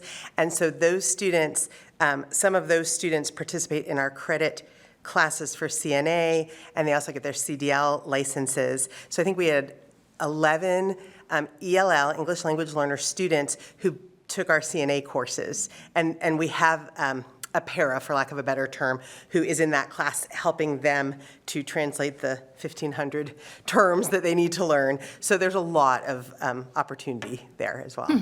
Yeah. Just like we heard tonight with the veterans, it's kind of one of those things, once you get one family member, you get the whole family. And so being able to get them here is a critical next step for them, for sure. Good question. Thank you for that. Any other questions about this? We are not going as fast as I said we were, and here we are. I got to get off my soapbox. Yes, Trustee Rattan. Just a quick one, in that I know that when we changed the cosmetology program, people moved out of there. So are we at capacity there, and do we need to lease the amount of square footage that we've leased in the past if we're not using it for as many people as we've used it? When the cosmetology program left the space, the JCAE enrollment was increased so that we're really well utilizing the 27,000 square feet that we have leased. Thank you very much. All right, any other questions? We have a motion, we have a second. Trustee Cross? Democracy means deliberation. Thank you, Madam Chair, for indulging us. Any other questions or discussion? Okay, hearing none, we're going to proceed to the vote. All in favor for the West Park lease amendment, please say yes. Yes. Any opposed? All right, motion carries 7-1. Trustee Mitchell, I believe you're in the middle of a report. Please, I'm sorry, what did I say? 7-0. 7-0, unanimous. I'm telling you, I don't know what I ate today, but it's messed me all the way up. All right, Trustee Mitchell, please proceed. Might be something in the sun, the moon, and the stars, who knows? But next, we have 2 policy update recommendations. Rachel Lears, Executive Vice President, Finance and Administrative Services, reviewed the following recommended modifications to the Framework for Investment Policy 214-00 and the Visitors on Campus Policy 6.1400. Recommendation number 1, it is the recommendation of the Management and Finance Committee that the Board of Trustees accept the recommendation of college administration to approve modifications to the Framework for Investments Policy 214 as shown subsequently in the board packet. And I so move. Okay, motion made by Mitchell. I heard a second by Trustee Jennings. Any discussion? Trustee Mitchell? Just a quick comment, this change is driven by changes in Kansas statutes, and the statute really impacts the financial institutions more than it impacts us, but it's an acknowledgement of those statutes that's being added to the. Thank you for that clarity. Yep. Trustee Holden? So a quick question on this. So what were, I appreciate that, but what were the challenges? I mean, is this all because of the policy, or did we have challenges with the way we were doing it before? Are you talking about the investment policy? This doesn't present any challenges to the college. It's really a change in process for our financial institution, which is currently Commerce Bank. They're now required to participate in the Kansas collateral pool to basically pool collateral for all of the investments of public institutions that they hold, rather than each institution collateralizing separately. So it's a change in process for them, to Trustee Mitchell's point, more than it really is for us. We just need to modify our policy to correspond to that. Okay. And we don't have any concerns with this? Okay. Okay. Any other questions or clarification? Yes, if I may, and I asked questions that morning, and I'm sorry to belabor it. Sure. It essentially collateralizing, and I'm just a litigator, it means we want to make sure they have adequate funds on hand to service all of the public entities that they're servicing. Is that? Yes, to ensure that their investments of public dollars are safe and secured. And it took like 5 questions for me to understand it, so I just, I don't know if that helps you, but we're just making sure they have money or collateral on it. I'm good enough. A lot of times when the state changes their policies, we've got to change ours to reflect that, and that's largely what my understanding of this one is. It's due to one of our oversight bodies affecting what we do, and really in this case, not even what we do, it's just what the institutions we deal with do. Does that make sense? Yep. So it's not something we really even have a lot of control over. We just have to change with the changes. Is that clear? All right, any other discussion on this motion? We're zigzagging tonight. All right, all in favor, please say aye. Aye. Yes. Any opposed? Hearing none, motion passes unanimously. Please proceed, Trustee Mitchell. Second recommendation, it is the recommendation of the Management and Finance Committee that the Board of Trustees accept the recommendation of the college administration to approve modification to the Visitors on Campus Policy 614-00 as shown subsequently in the board packet, and I so move. Okay. Second. Motion made by Trustee Mitchell, seconded by Trustee Cross. Any discussion? Trustee Mitchell. This really only does one thing, well, 2 things. It clarifies what the term visitor means, and it also specifies that faculty has to approve visitors to their classroom. And the policy was last updated in March of 2025. That, I noticed that means we're now visitors, so. That is true. I was going to add So that. everybody knows we're reclassified, and make sure you know that you're a visitor when you're on campus, all right? Any other discussion? Sure. No. Hearing none, I'm going to proceed to a vote. All in favor, please say yes. Yes. Any opposed? Hearing none, passes unanimously 7-0. Please proceed. Jim Fikert, Executive Director, Procurement Services, presented recommendations for 13 bids and awards, 3 bids and awards, 9 cooperative bids and awards, and 1 renewal. That should be 13, sorry. And I'm going to go off script a little bit and just ask for your consent to, once we've made a motion and approval, for me to go ahead and make some quick comments on all of these, because I have a comment for each one of them. Sure. Okay, thank you. The first one is for WCE course registration software. It is the recommendation of the Management and Finance Committee that the Board of Trustees accept the recommendation of the college administration to approve the proposal from Concourse Tech for a base year of $82,500 and a total expenditure of $412,500 throughout the option renewal years. And I so move. Okay, motion made by trustee Mitchell. Do I have a second? Trustee Cross with the second. Any discussion? Please bring up your comment. Trustee Yeah, Mitchell. this is funded by adult supplementary funds, the revenue source of which is from tuition and fees paid by students in the workforce development and continuing education programs. This is being awarded to the lowest bidder through an RFP process. Any more discussion? Trustee Rattan? It actually, they are not the lowest bidder. They show 68,000 was Did I the make lowest. an erroneous comment there? Were they the lowest They were in the- responsible and reasonable? They, Most qualified. Lowest qualified, okay. Yeah. Less qualified bidder, pardon, yeah. because there was one Clarification. lower. Sorry about that. Any other discussion? Clarification? Hearing none? Oh, I do have a quick yeah, question. go for it, trustee Holton. Was there any communication around why this third bidder here is so low? I mean, we're talking about, Well, let's talk about it. quite a bit. I Quite a don't bit- have it's quite a any bit lower. specific notes on that. I'm That didn't assuming come up that in the committee. they weren't. They weren't doing the didn't whole meet the package, specifications for the bid. Democracy means. Glad you stayed close. Just pull a chair out. So I asked this very same question, and their package was not complete in meeting what was requested, and did not meet what we anticipate the future needs will be technologically. Any other questions, trustee Holton? Nope. Well, thank you. Lowest qualified bidder. Yes, lowest Lowest qualified. qualified bidder. Yes. Any other discussion? Okay, hearing none. All in favor say yes. Yes. Any opposed? Hearing none, motion passes 7-0. Please proceed, trustee Mitchell. The second one is agrivoltaics and ecovoltaics. It is the recommendation of the Management and Finance Committee that the Board of Trustees accept the recommendation of the college administration to approve the proposal from MC Power in the amount of $326,462 with an additional 10% contingency of $32,646 to allow for possible unforeseeable costs for a total amount of $359,108. I so move. Second. Thank you for that. Motion made by trustee Mitchell, seconded by trustee Cross. And any discussion, questions on this one? Comments, trustee Mitchell? Yeah, the funding will come from capital funds, and these systems allow for ground-mounted solar that are configured to facilitate agricultural production and energy production at the same time on the same piece of land.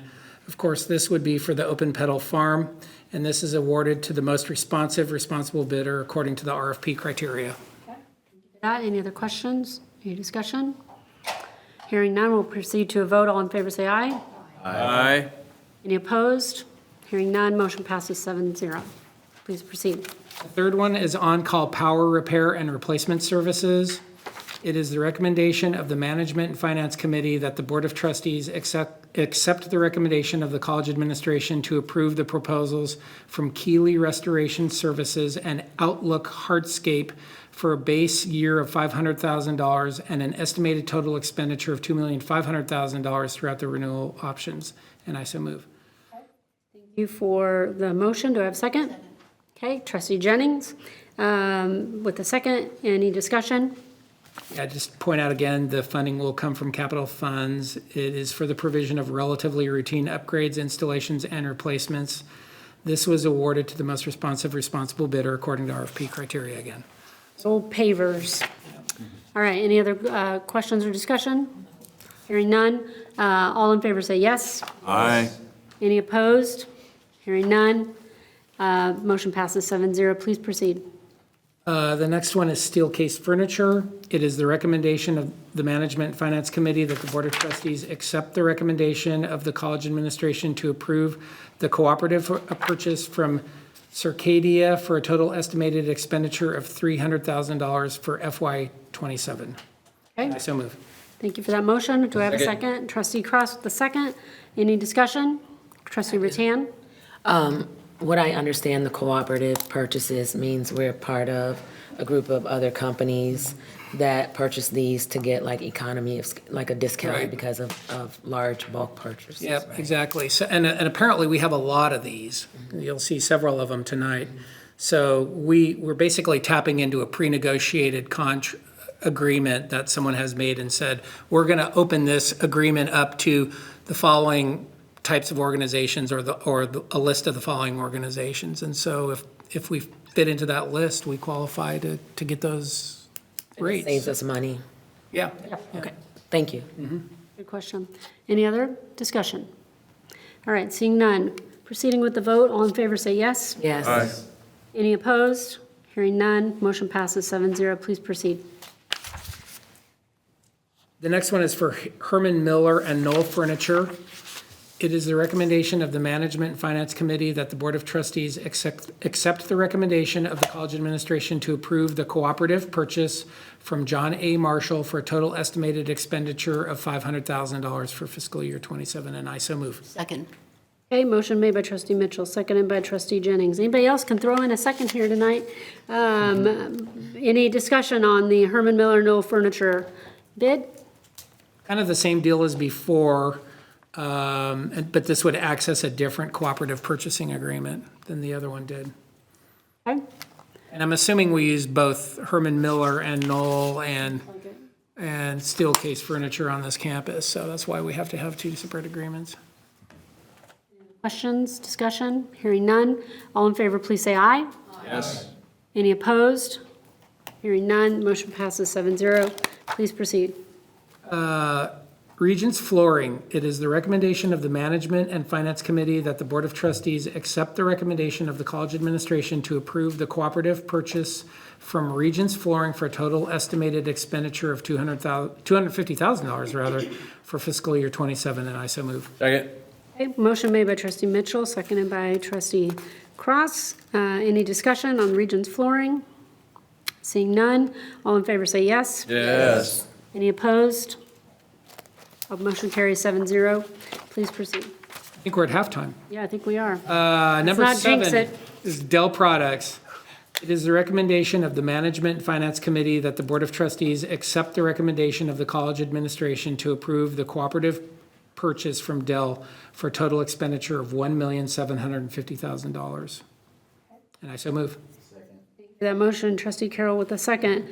Do I have any questions or discussion about this purchase, significant purchase? Trustee Mitchell, do you have any clarification to make about this one? Well, I was just going to mention that the funding comes from general funds. It's for the provisions of computers and Chromebooks for the instructional technology plan. And it's based on a cooperative purchase agreement, which I mentioned earlier, and that's through Midwest Higher Education Commission. Okay. I noticed that Rob stepped out, but I just wondered how many like pieces we might get with this, or if this is like a I know sometimes we do like, you know, all faculty, and sometimes we do them for labs. Sometimes we do like different groups that are targeted. This one just seems significantly higher than I remember. Well, this is an estimated placeholder for the entire next fiscal year. Okay. So I don't know how many exact devices it would be for. But again, as part of our ITP process, where everything that gets purchased is on a replacement cycle, and generally it's at least a 5-year replacement for a new device. He's given us the answer before, but what do you do with the 5-year-old pieces of equipment when you get in new? We have several options.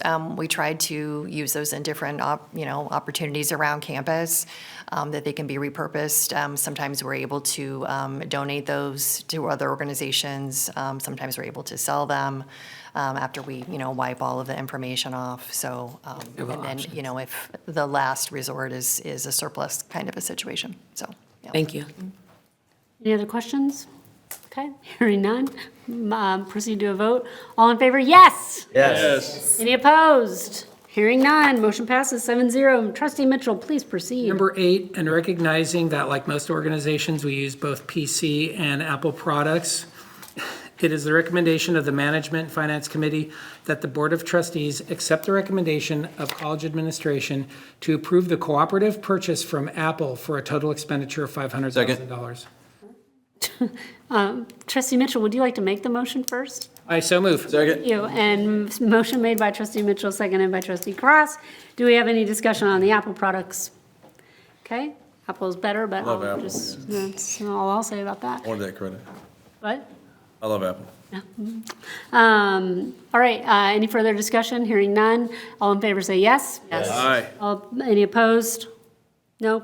Motion carries 7-0. Please proceed. This one's moving on to network infrastructure hardware. It is the recommendation of the Management and Finance Committee that the Board of Trustees accept the recommendation of the college administration to approve the cooperative purchase from CDWG for a total expenditure of $1,500,000, and I so move. Okay, Trustee Mitchell with the motion, Trustee Cross with the second. Any discussion? Yes. Yes, Trustee Mitchell. You may recall that I think we had a very similar approval last month, and the reason why we had that is because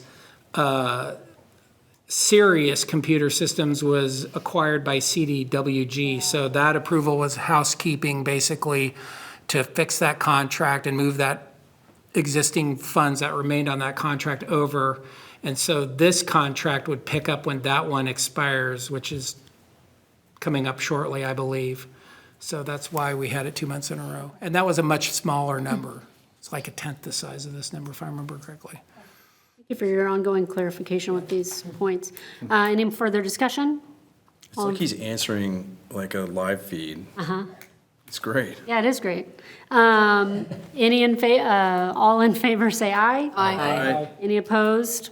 Motion carries 7-0. Moving on to our yearly, almost feels like weekly, masonry repairs. Trustee Second. Mitchell. Should I dispense with even reading the amounts? Moved. In the amount of, no, it is a recommendation of the Management Finance Committee that the Board of Trustees accept the recommendation of the college administration to approve the cooperative purchase from MTS Contracting in the amount of $247,536 with an additional 10% contingency of $24,754 to allow for possible unforeseen costs for a total amount of $272,900. I so move. Second. Very good. Motion made by Trustee Mitchell, seconded by Trustee Jennings. Any discussion? It's actually $290, not 290, not two. Did I say 920 or something? You said 2,900. It's a little verbal dyslexia there. It's for a 272. total amount of $272,290. There we go. All right, thank you for that clarification. Any discussion?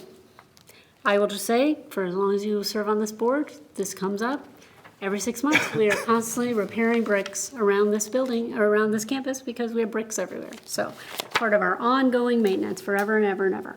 We're going to proceed to the vote. All in favor say aye. Aye. Yes. Any opposed?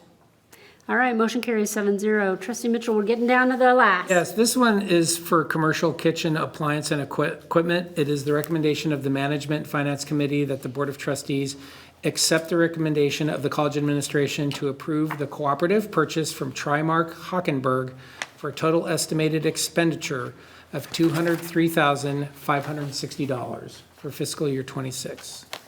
Making that motion?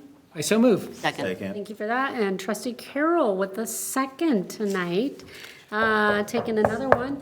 Any discussion on the culinary updates, commercial kitchen updates? Yeah, and I think it's noted in the book, but we're basically swapping out the kitchen equipment in WHCA 148 because it's outdated and needs to be replaced. So this stuff is kind of expensive. I have the same question. What do we do with the outdated equipment? This equipment, as I understand, is original to the building, so it's been in there since it opened in 2013. So I'm not sure what sorts of opportunities we'll have for something that's that old, but we'll follow our disposition of property process again and look for ways to donate it, sell it, repurpose it, et cetera. Yeah, absolutely. Go for scrap. Yeah, Yeah, I got 15 years old, $5. yeah. All right, any other discussion? I will just add, I was gonna say, there's been very few large updates in my time here that I can recall in the culinary building, because it was new. It's one of the newer buildings and was built state-of-the-art at the time, and that equipment is held up, so I'm sure they're looking forward to this improvement in equipment. Any further discussion? Seeing none, proceeding to the vote. All in favor, say aye. Aye. Any opposed? Are hearing none, motion passes 7-0, and we're moving on to Cisco. You got another computer one, yes. Yep. It is the recommendation of the Management Finance Committee that the Board of Trustees accept the recommendation of the college administration to approve the cooperative purchase from CDWG for a total expenditure of $265,937. And I so move. Second. Thank you for that motion, seconded by trustee Jennings. Any discussion on this one? Any points you want to bring up? This one is being funded by Career Technical Education Capital Funds. It's based on a cooperative purchase agreement with the state of Kansas. It's for the provision of routers, switches, and firewalls, and kind of network type stuff. And it's going to be used, it sounds like, to fix up a lab where they're doing Cisco training. Oh, nice. So, Okay. Any further questions or discussion? Hearing none, proceed to the vote. All in favor, say yes. Yes. Aye. Any opposed? Motion carries 7-0. And finally, trustee Mitchell. it is the security camera on-call services. It is the recommendation of the Management Finance Committee that the Board of Trustees accept the recommendation of the college administration to approve Extension 1, Renewal Option 2 for Envision Technology Group for a total estimated amount of $200,000, and I so move. Motion made by trustee Mitchell. Do I have a second? Second. Thank you, trustee Rattan, with the second. Hang in there, everyone. All right, any discussion on the security camera on-call services? Just want to point out that this is based on an existing contract, and it is, again, a renewal. It looks like the original approval on this goes back all the way to April of 2020. Okay, It's an ongoing thing. thank you for that. Any further discussion or questions? Thank you to the staff who prepared our scripts and narratives. Very much. That was a lot. All in favor, please say aye. Aye. Any opposed? Thank you for cooperating this time, trustee Cross. I know you're paying attention. Hearing none, motion passes 7-0. Right, trustee Mitchell.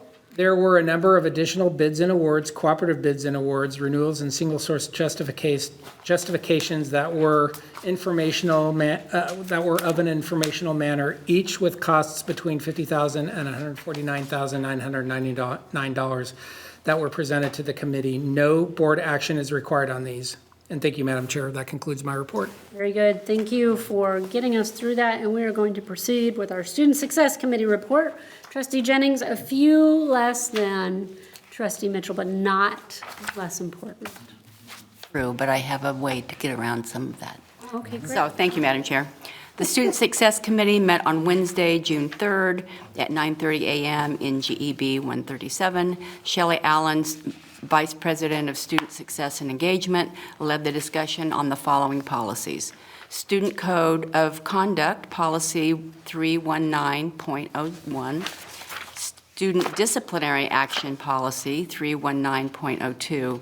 And Student Complaints Policy 319.04.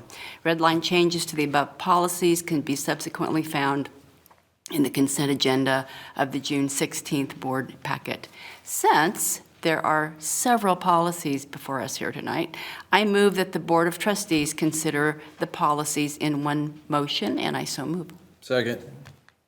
Excellent recommendation, trustee Jennings, and I heard a second from trustee Cross. With that, please proceed. Oh, no, so that was just to bundle them, and then we need to make the motion. Okay, we don't have Kelsey, so I got to. We need to vote on the Oh, thank you, bundle. we need to vote on the bundling, thank you. All right, any discussion on the bundling of the three policies? Hearing none, proceed to a vote. All in favor of bundling, say aye. Yes. Any opposed? Hearing none, motion passes 7-0. And then please proceed with your recommendations. It is the recommendation of the Student Success Committee that the Board of Trustees accept the recommendation of the college administration to approve modification to the Student Code of Conduct Policy 319.01, Student Disciplinary Action Policy 319.02, and Student Complaints Policy 319.04, and I so move. Second. All right, motion made by trustee Jennings, seconded by trustee Mitchell. Do we have any discussion on any of these three policies that we are going to take up tonight? Trustee Rattan. I just wanted to point out in the Code of Conduct policy that there is a significant paragraph dedicated to addressing issues with artificial intelligence. I know that several colleges are trying to figure out a way around that, but I just wanted to point out that that's a significant paragraph to start to clarify when it's not okay. Yep. Any further discussion? Any questions? All right, hearing none, we will proceed with the Student Code of Conduct Policy, Student Disciplinary Action Policy, and Student Complaints Policy in one motion. All in favor say yes. Yes. Any opposed? Hearing none, motion passes 7-0. Thank you, trustee Jennings. Please proceed. Mary Wiskerda, Dean of Mathematics and Sciences, provided an update on the division. Dean Wiskerda began by sharing information about a few very popular past events, which included the solar eclipse in 2024. She said currently the students travel to Powell Observatory for viewing, and the proposed JCCC on-ground observatory that will benefit future students and the public.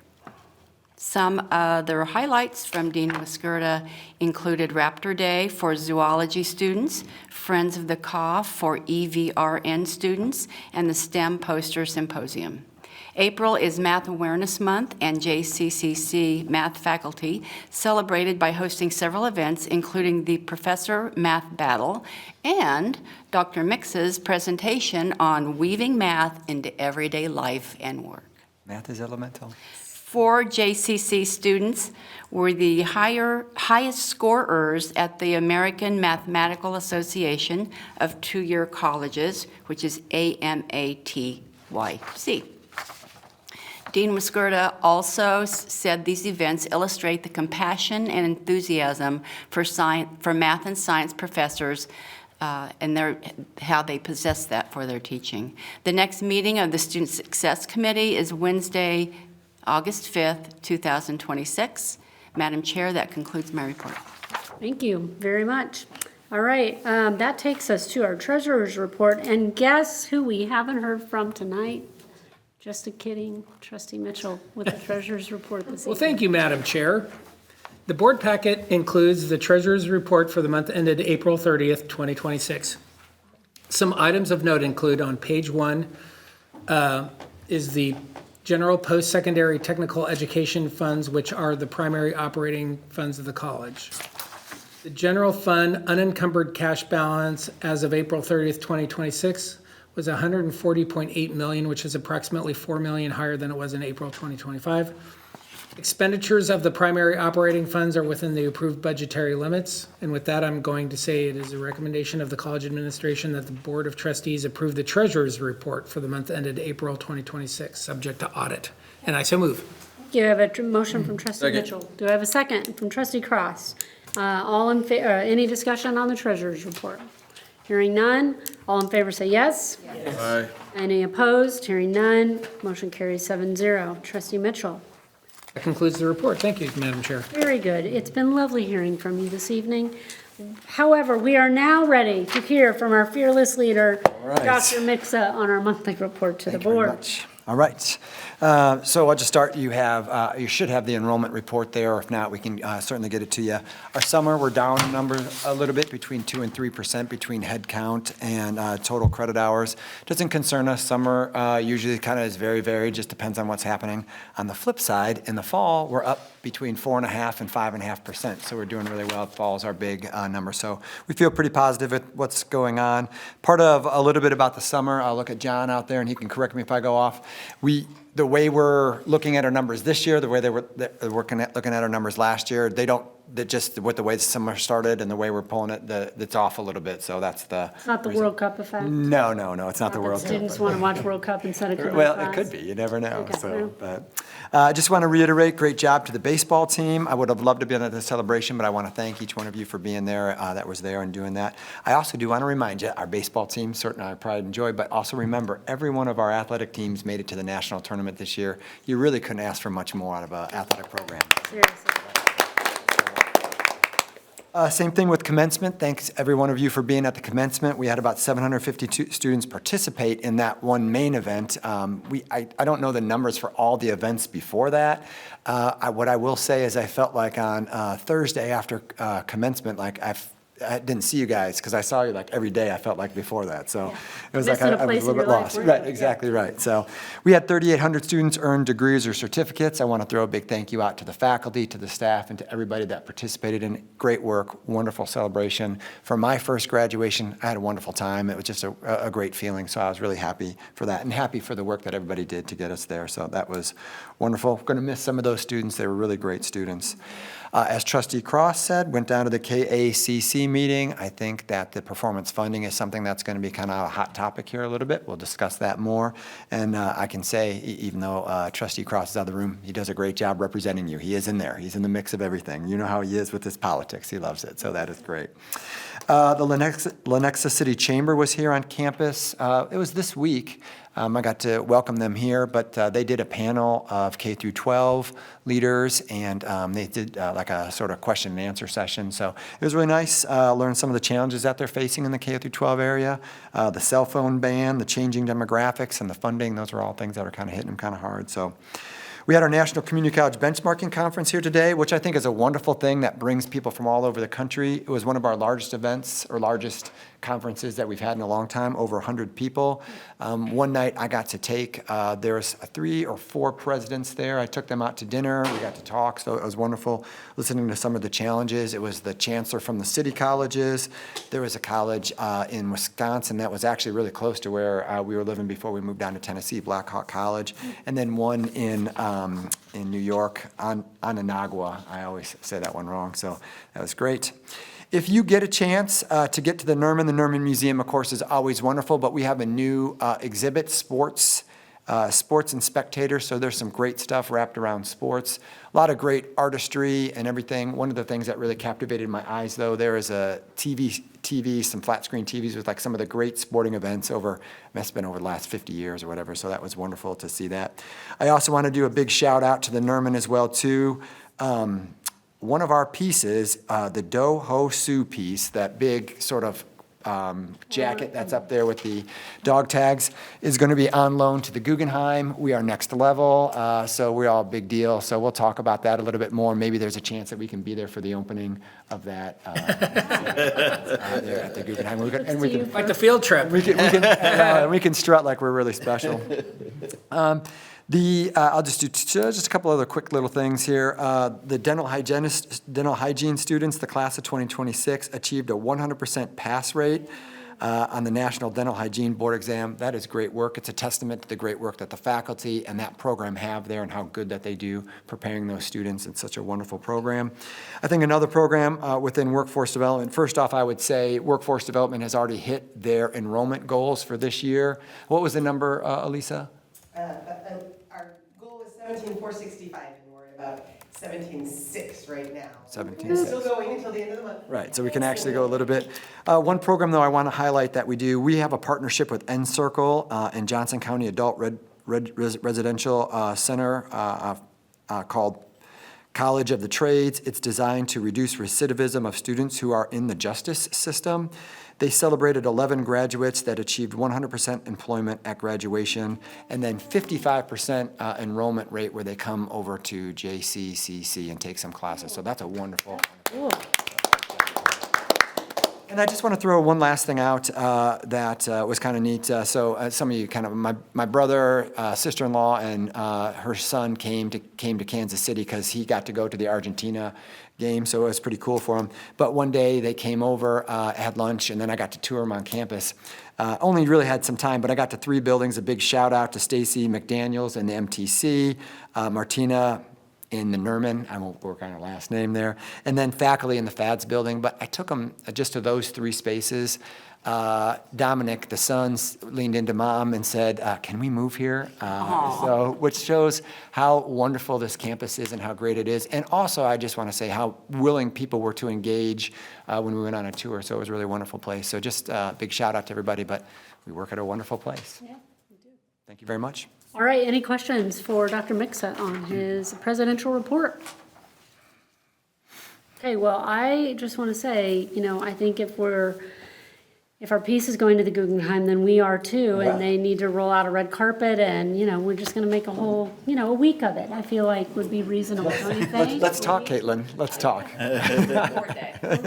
Oh, it's on the board. Right, yeah. Hey, look, we can pivot to Zoom or whatever, how is that a problem? All we gotta do is cut the Apple Flexible budget. people, we're flexible people, I'm sure. Cut the Apple budget 10%, Reasonable, we're good. yeah. All right, seeing no questions, we are going to move on to new business. I am not aware of any new business before the board, which takes us to old business, and I'm also not aware of any old business. So that is going to take us to the consent agenda. The consent agenda is a bundled set of agreements and awards and human resource issues that we bundle all in one motion. And I will take a motion for taking up the consent agenda. So moved. Trustee Cross with the motion. Do I have a second? Trustee Mitchell with the second. Any discussion on the consent agenda? Anything that anyone wants to pull? I bet you're going to say the same thing I am. Trustee Rattan? Why are there so many ELL Nope. That was faculty separating from the school at once? There's like 5 of them. Busy tonight. You called Leslie Dykstra with that very same question. It is just normal attrition for this time of year. So they're in their summer break, and they've got about 85 faculty in general. So I asked her, she said none of them were challenging or problematic. They're just, school teachers who are either taking a break or, deciding to do something different. Do they get rehired? No, those 5 will not. These are very part-time positions. So they're often teaching for 3 hours a week. And so, life circumstances change and they decide they're not going to do it now. They might come back in a few semesters, but yeah, nothing unusual. I asked on that as well. Thank you. Yeah, thanks for asking. Well, I just wanted to mention, no need to pull it off, but Mr. Belk, what is his first name? Pete Belk put in that he is retiring, and I just, the audacity of him to retire after being here, I think 20-something years. He's been here a very long time, and I don't approve. So I'm gonna echo my protest to that. And So you're a no vote on the consent agenda? that's right. No, but anytime we have staff that are incredible, long-serving, of course, he was here last month to present to us what his team does on the recruitment side.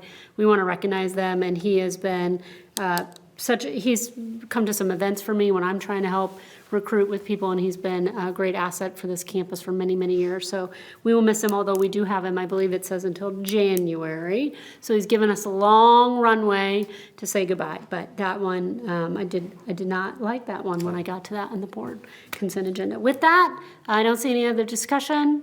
We will move to take up the consent agenda. I'll confirm with a vote of yes. Yes. In favor? Yes. Okay, any opposed? No. Hearing none, motion passes consent agenda 7-0. That takes us to executive session, which I am going to read correctly so that I don't botch this. I would like to entertain a motion to go in executive session for an employee evaluation under the Personnel Matters of Non-Elected Personnel exception to the Kansas Open Meetings Act. No action will be taken during this session. The executive session will last for, I'm suggesting 45 minutes. Does that seem doable? for our trustees here. If we got started at 40 after, then that would take us, ooh, who can do that math? If we 18 right now. Oh, look, I'm reading that. I really am like, something happened, like a magnetic, I saw that 2 minutes ago, and then I completely reversed it tonight. I don't know, I need to go, I don't know what's going on. I'm gonna say 25, we will begin the session. And if we go for 45 minutes, who can do that? Because I can. 10 after. Clearly tonight, I am not the one to do that. That will take us until 8:10. And we will, at which time we will come back for open session and resume at this location. So 7:25 PM to 8:10 PM, right over here in the Libby Room. We would like to invite all trustees and Dr. Tony Mixa to the executive session. Do I have a motion? So moved. Motion made by trustee Mitchell. I believe I heard a second from trustee Cross, is that correct? Carol. Okay. All in, any discussion? Hearing none, all in favor? Aye. Aye. And any opposed? Motion carries 7-0. We will begin executive session in 5 minutes right over there. Thank you. Good evening. The time is 8:10 on June 19th, and we have just come out of our executive session. However, at this time, we've determined we would like more time. So therefore, I'm going to entertain a motion to go into executive session again. This time, for an employee evaluation under the personnel matters of non-elected personnel exception to the Kansas Open Meetings Act. No action will be taken during this session. The executive session will last 30 minutes this time and begin at, I'm going to say, is that 8:12? Yes. Okay. At 8:12 and go till 8:42, at which time open session will resume at this same location. We would like to invite all trustees and Dr. Tony Mixa to join the executive session. Do I have a motion? Chair, I move we go into executive session. Thank you. Motion made by Mitchell, seconded by trustee Holton. Excellent. Voice. Any discussion? Hearing none, all in favor, say aye. Aye. Any opposed? No. We will go back into executive session until the time. Thank you. The time is 8:43 according to my clock, and we have now come out of our open executive session where what is the word I'm supposed to use? No action was taken? Thank you. No, I'm really a mess tonight, guys. No action was taken. At this time, I will entertain a motion. Madam Chair, I move to adjourn. Trustee Mitchell with the adjournment, second by trustee Rattan. Do I have a yes from everyone? Yes. All right. Any opposed? Hearing none. Motion passes. Have a good evening. Thank you very much.